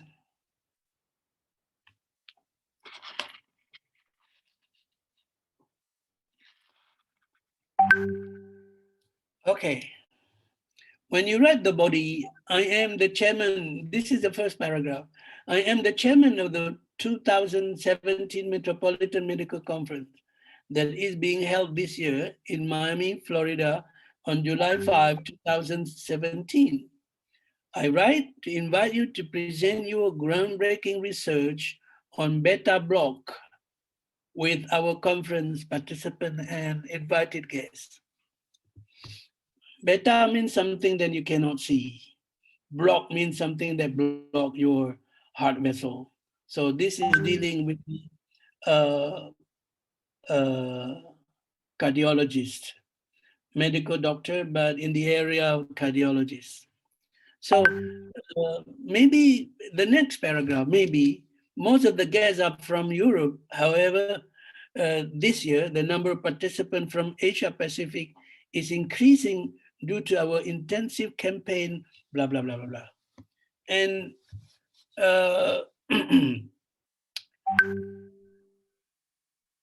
the word that we use in letter writing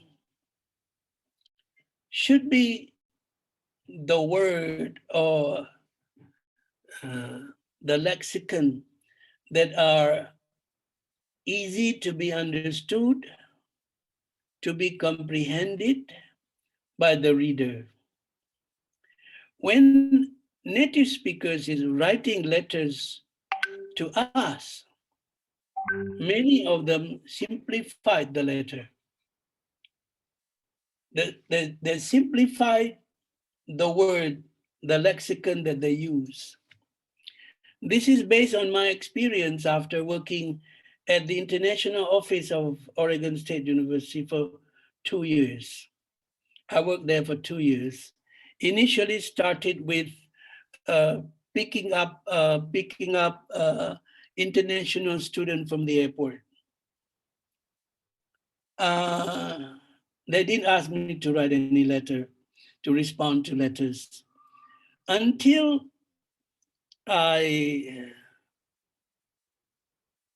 wrote one letter and showed to my boss. Showed to my boss, is that okay to respond in this way with this kind of, oh, excellent, Kismula, it's okay, it's okay. But then that first letter increased my burden for the months to come.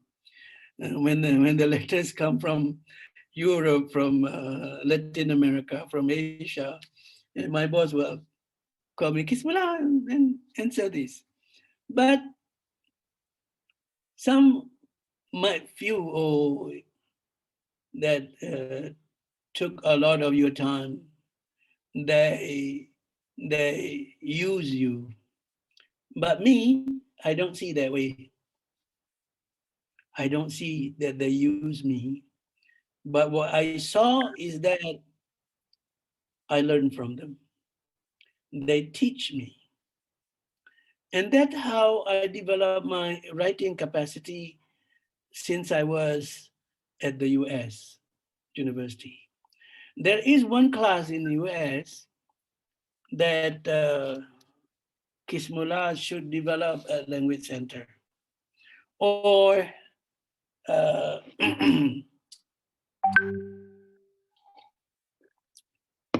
head of English education department develop at our department. At the International Office of Oregon State University, they have 40 volunteers that assist international students in grammar, vocabulary, comprehension, and so forth.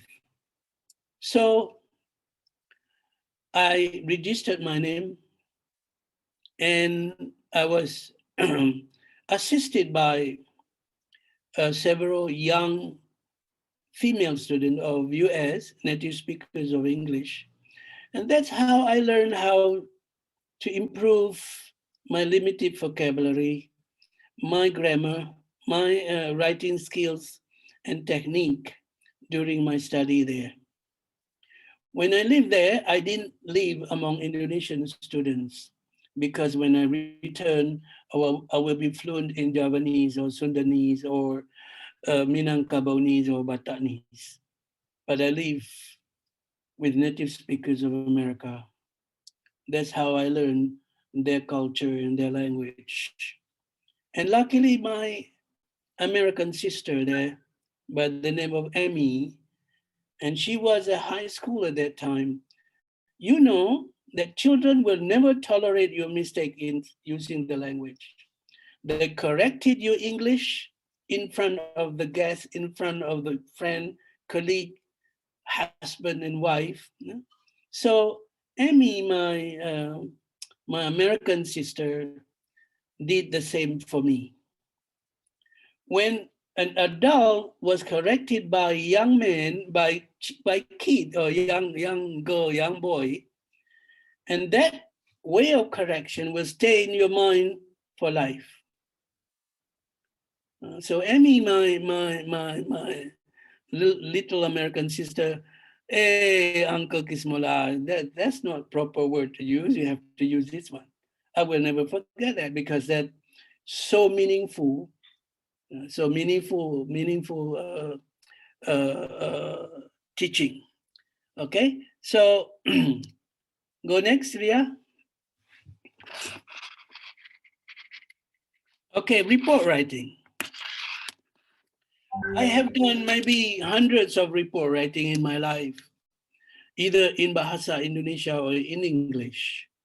When I work with a overseas company, with China, with Hong Kong, with Japan, with Malaysia, Korea, I had to do a lot of report writing in English.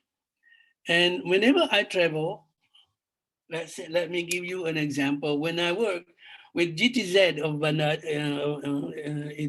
of Germany in Banda Aceh, we did a lot of traveling to districts of Aceh. Let's say we had traveling for 2 days to Simeulue Island. After completing visitation on the second day, at night I did my report writing. And around 12 o'clock at that night, then I send my report writing to my boss in Germany, in Jakarta, and in Banda Aceh. So before I return to my office, report is done. Report is done. And if there is any unnoticed information or missing information that I didn't include, then there will be questions. So if I have to do visiting again, based on that correction made by the boss. But mostly not, because I meant report correctly and attentively. And then you type the report, start report writing, preparation and planning, formatting and report element, report presentation. If you have to if you have to report if you have to present your report, I mostly made it in the form of a slide like this. And because of the time, mostly I made it as clear as possible and as nice as possible, because I'm lucky that I had a minor in media, instructional media, when I studied in the US. And my professor was really expert in media, and I learned a lot from her. And then different types of report and usages, and then report writing style. So they are report writing style, but it depends on you. You can develop your own style and you don't have to follow others. And when you do report, sample on your left, you can see if you need to rephrase, rewrite, make correction, then you highlight it. You highlight it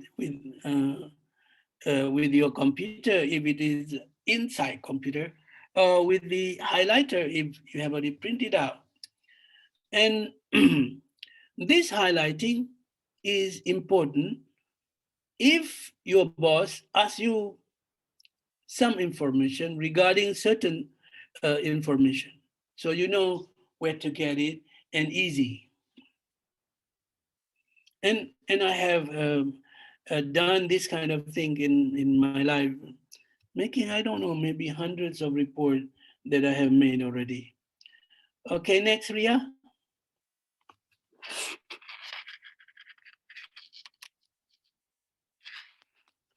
Samples of report writing, something about something that we heard, about something that we have seen, about something that real or something that been done.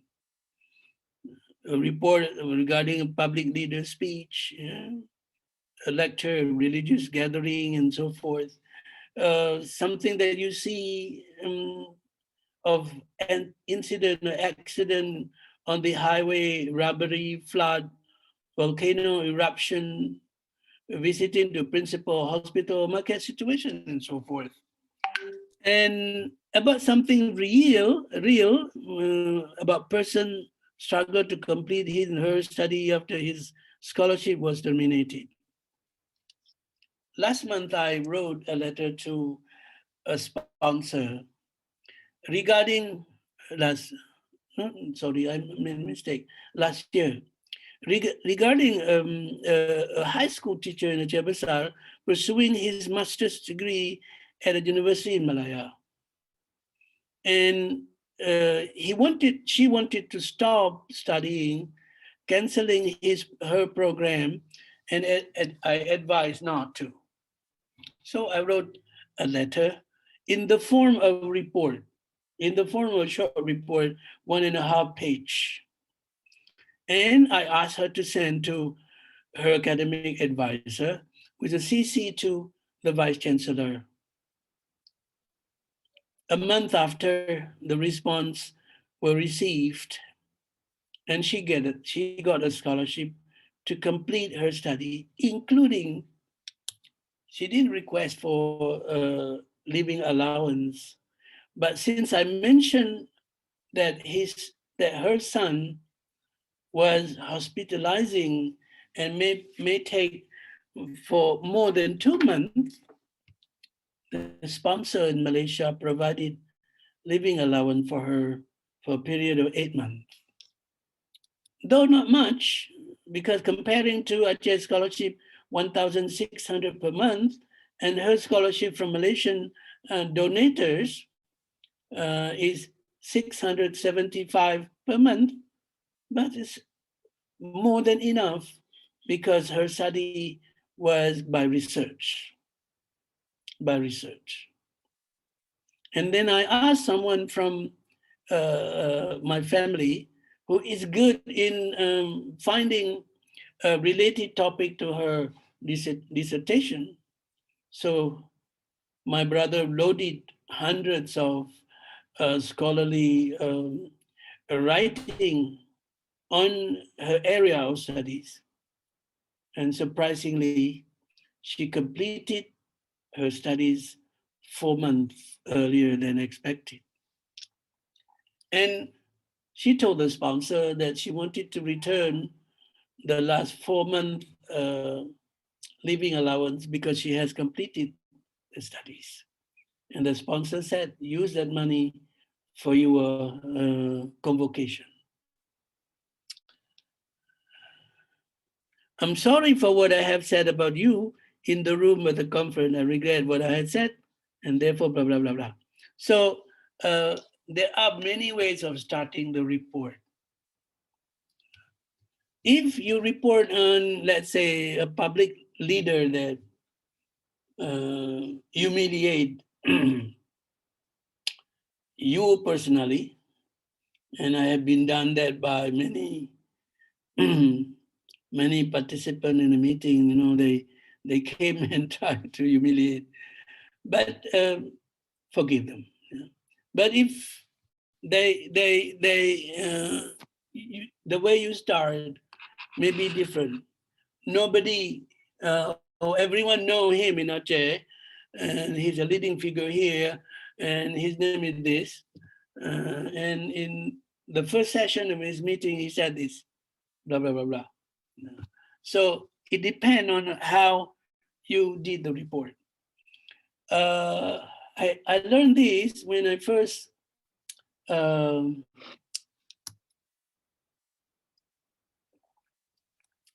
trained by Waspada, Harian Waspada, in 1979 to be a junior journalist. The training was 1 week in Medan.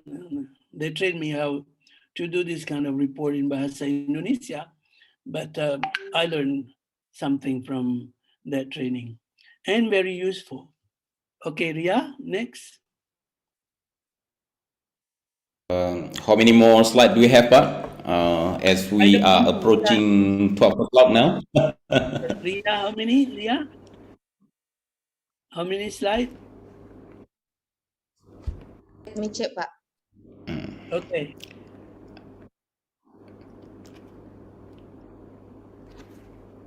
Okay, as much as we want to hear more from you, Pak, we also probably have promised the participants to end at 12 o'clock, but I think you have only a few more slides. You can go on, Pak. Yeah, 6 more. Okay. Yeah. Okay. Okay. Would you, Ria, move to slide? Next slide. Yeah? Okay. You see this one sample. When I entered the room, it suddenly fall apart. If I were you, I would not say that. This is kind of what you call that? First word to start. The best way to save the money when you study abroad is to frequently visit the garage sale. One reason that I love her is because of the way she speaks so softly. Just like anyone else in this room, um, I hate the speech done by that politician. First of all, I would like to thank you for that are the word that you can choose when you start writing. Next, Ria, we make it quick. Okay. When you apply for study abroad, and this CV is very important. CV is very important for job or for academic. You have to mention, you have to have proposed plan of study, proposed for research, for grant, letter of recommendation, letter of intent. Letter of intent,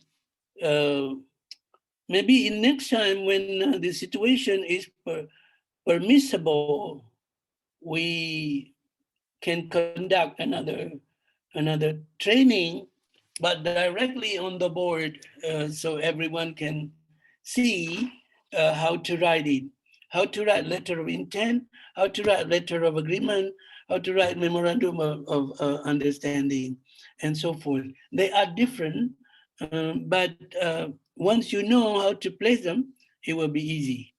Okay, next.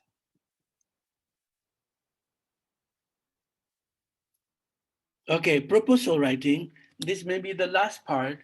As I mentioned earlier that I have done this for maybe more than 400 proposals in my life, and the majority of which are acceptable and approved and financed. Yeah. So including the proposal that I've been writing during the last 2 months, one is approved last week. And this is a step that I did. So introduction, description of the business of your own, persons involved. When I wrote proposal for my colleague here, so who behind that company, and business environment, infrastructure of the business, cost of labor in Malaysia is high. So if we move this company to Indonesia and invest it there, it will be cheaper in terms of labor cost. It's about almost 100% safe. And capital investment, when you transfer US dollars into rupiah, will be lower. And return on investment, or ROI, will be good because of we don't have to market the product to Malaysia, but it's enough to market and distribute in Indonesia. And risk for that is very low, and other supporters that you might have to support your proposal. And the second proposal that I'm now waiting is that to develop plastic processing business in Kurung Raya, Banda Aceh. So the company is from the US, investment is 10 million US dollars, is big, but if it is approved, then all plastic will be processed there. Any plastic left will be turned into plastic brick. So batu bata, brick stone into plastic stone. So the plastic stone is mixed a little bit with the sand, with cement, and with a kind of glue, and then can use to build houses stronger than like batu bata, like brick in Indonesia, and last longer and save environment. And but I am hoping that Ministry of Environment of Indonesia will allow us to invest. Okay, next, 2 more slides. Yeah, okay. So these are proposals that I've been doing,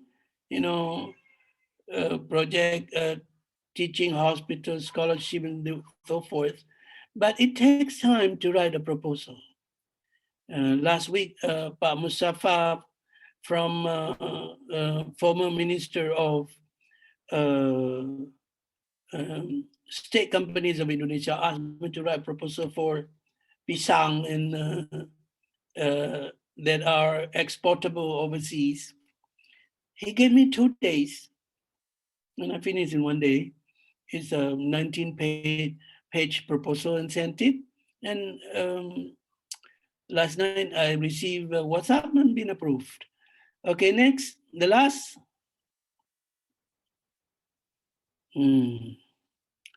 Okay, this is Pak Kismula's question again. Yeah? Thought the heart, bring the reality. So when you write a proposal, touch their heart and bring the reality to the text. The reality should be real situation accompanied by accurate data. Don't lie. Why do you need thing that you request?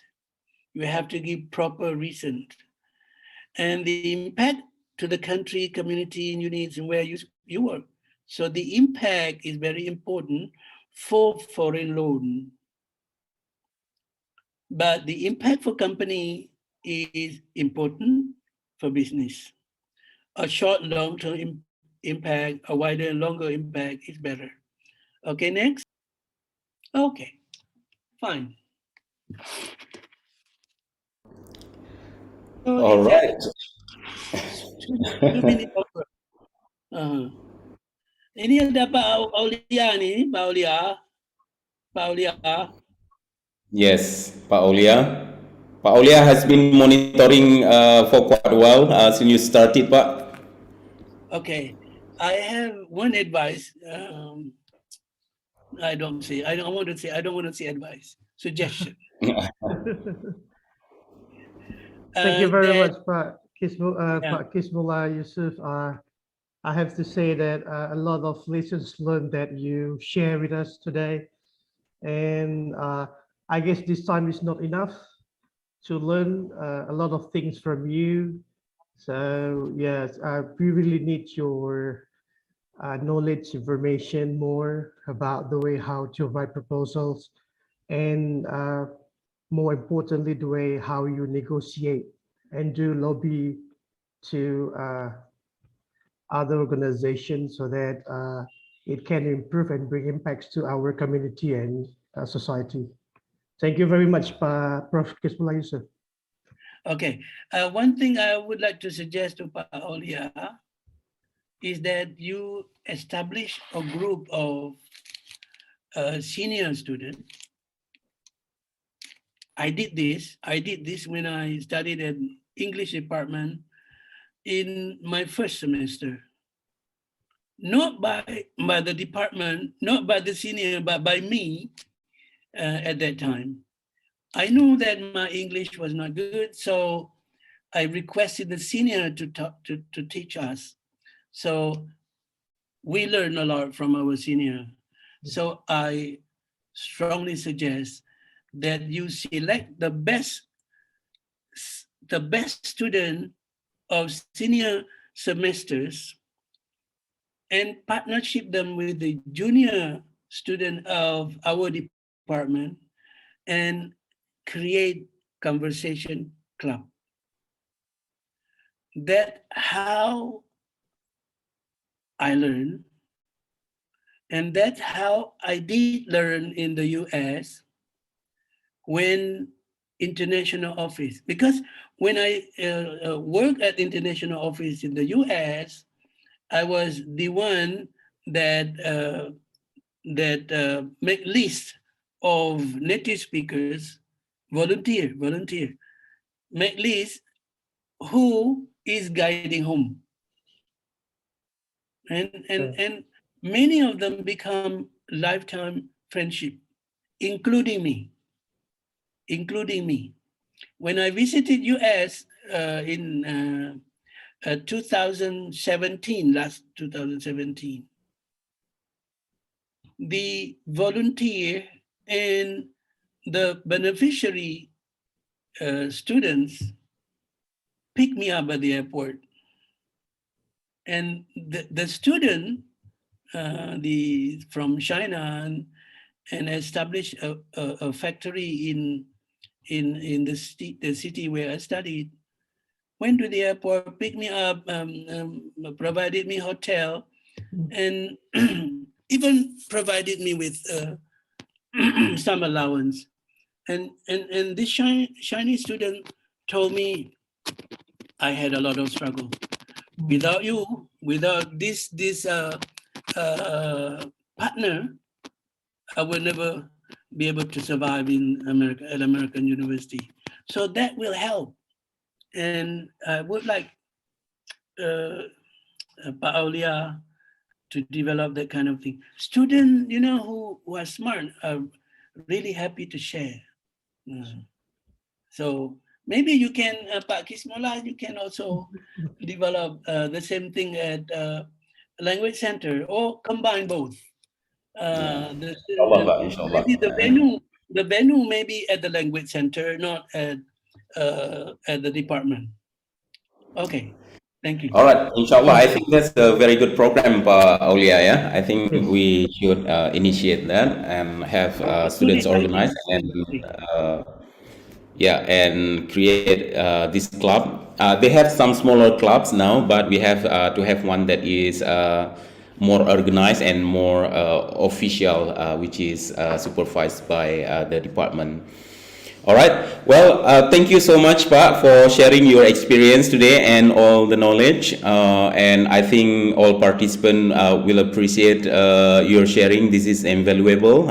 This is a combination of, I think, theories and practice of more than 40 years, probably. And with 400 more proposals, I think this is a double professors already, yeah.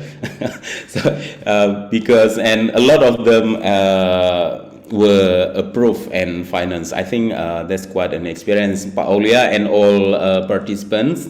I think if you are in the middle of writing any proposals, I think it will be a blessing if you can have it checked by Pak Kis, yeah, inshallah, yeah. All right. I'm going to southern Thailand next month. If Okay. the COVID-19 restriction is lowered, and I don't know, coincidentally, the same topic was given to me in Thailand. Okay. This is writing. And I might be going to Prince Songkla University, meet my colleague, Professor Wira Sadi. So you are from Prince Songkla, kindly send my best regard to Professor Wira Sadi there. Okay. Okay, great. And fortunately, we have some participants from Prince Songkla as well. Yeah. Yeah. Yes, he is from the Faculty of Medicine. Yes. Yes. We developed a joint program between Prince Songkla and Shakuala University. And Sunisa, from what faculty? Yeah, hello everyone. I'm from Faculty of Science. Faculty of Science. Yeah. And TSU means what is TSU? Taksin University, Pak. Oh, Taksin University. Taksin is a kind of teaching faculty of education, right? No. There is the same name for all over Thailand, but the meaning is teaching and education. I don't know what's the word. And any university that has faculty of education and has that word, the same word all over Thailand. Okay. Say my hello to, what's the name of my colleague? I have some colleague from Taksin University. Yeah. And another information is that we have student exchange I think exchange students from Shakuala University. Maybe Ria also has information about that, yeah, to Taksin University for this year, inshallah, yeah. Yeah, right. We keep in touch to each other, and we are also waiting for the announcement from Ria as well. Let's hope for the best for all of our students, yeah, Ms. Chanatip Kwetong. Thank you for, so probably we'll keep in touch regarding the students, but for this capacity building series, inshallah, we'll keep in touch as well, so we can communicate later, yeah. Ria will have more information on this later. Thank you. And thank you so much, Pak Kis. This has passed 12 o'clock, and we really appreciate your sharing again today, and we hope that you come back to Banda Aceh soon. We miss you already here at Universitas Shakuala, and we hope we'll be able to meet soon, yeah. And thank you so much for all participants, both from Indonesia and overseas, from Thailand and from Malaysia, and from all university representative under UNINET IMT-GT. And we would like to thank the committee, Office of International Affairs. We hope to meet again not very long in the future. Thank you so much, everyone, for participating, and don't forget to fill up the attendance list, which has been shared by the committee. Thank you. We'll see you again, inshallah. Assalamualaikum warahmatullahi wabarakatuh. Bye bye, everyone.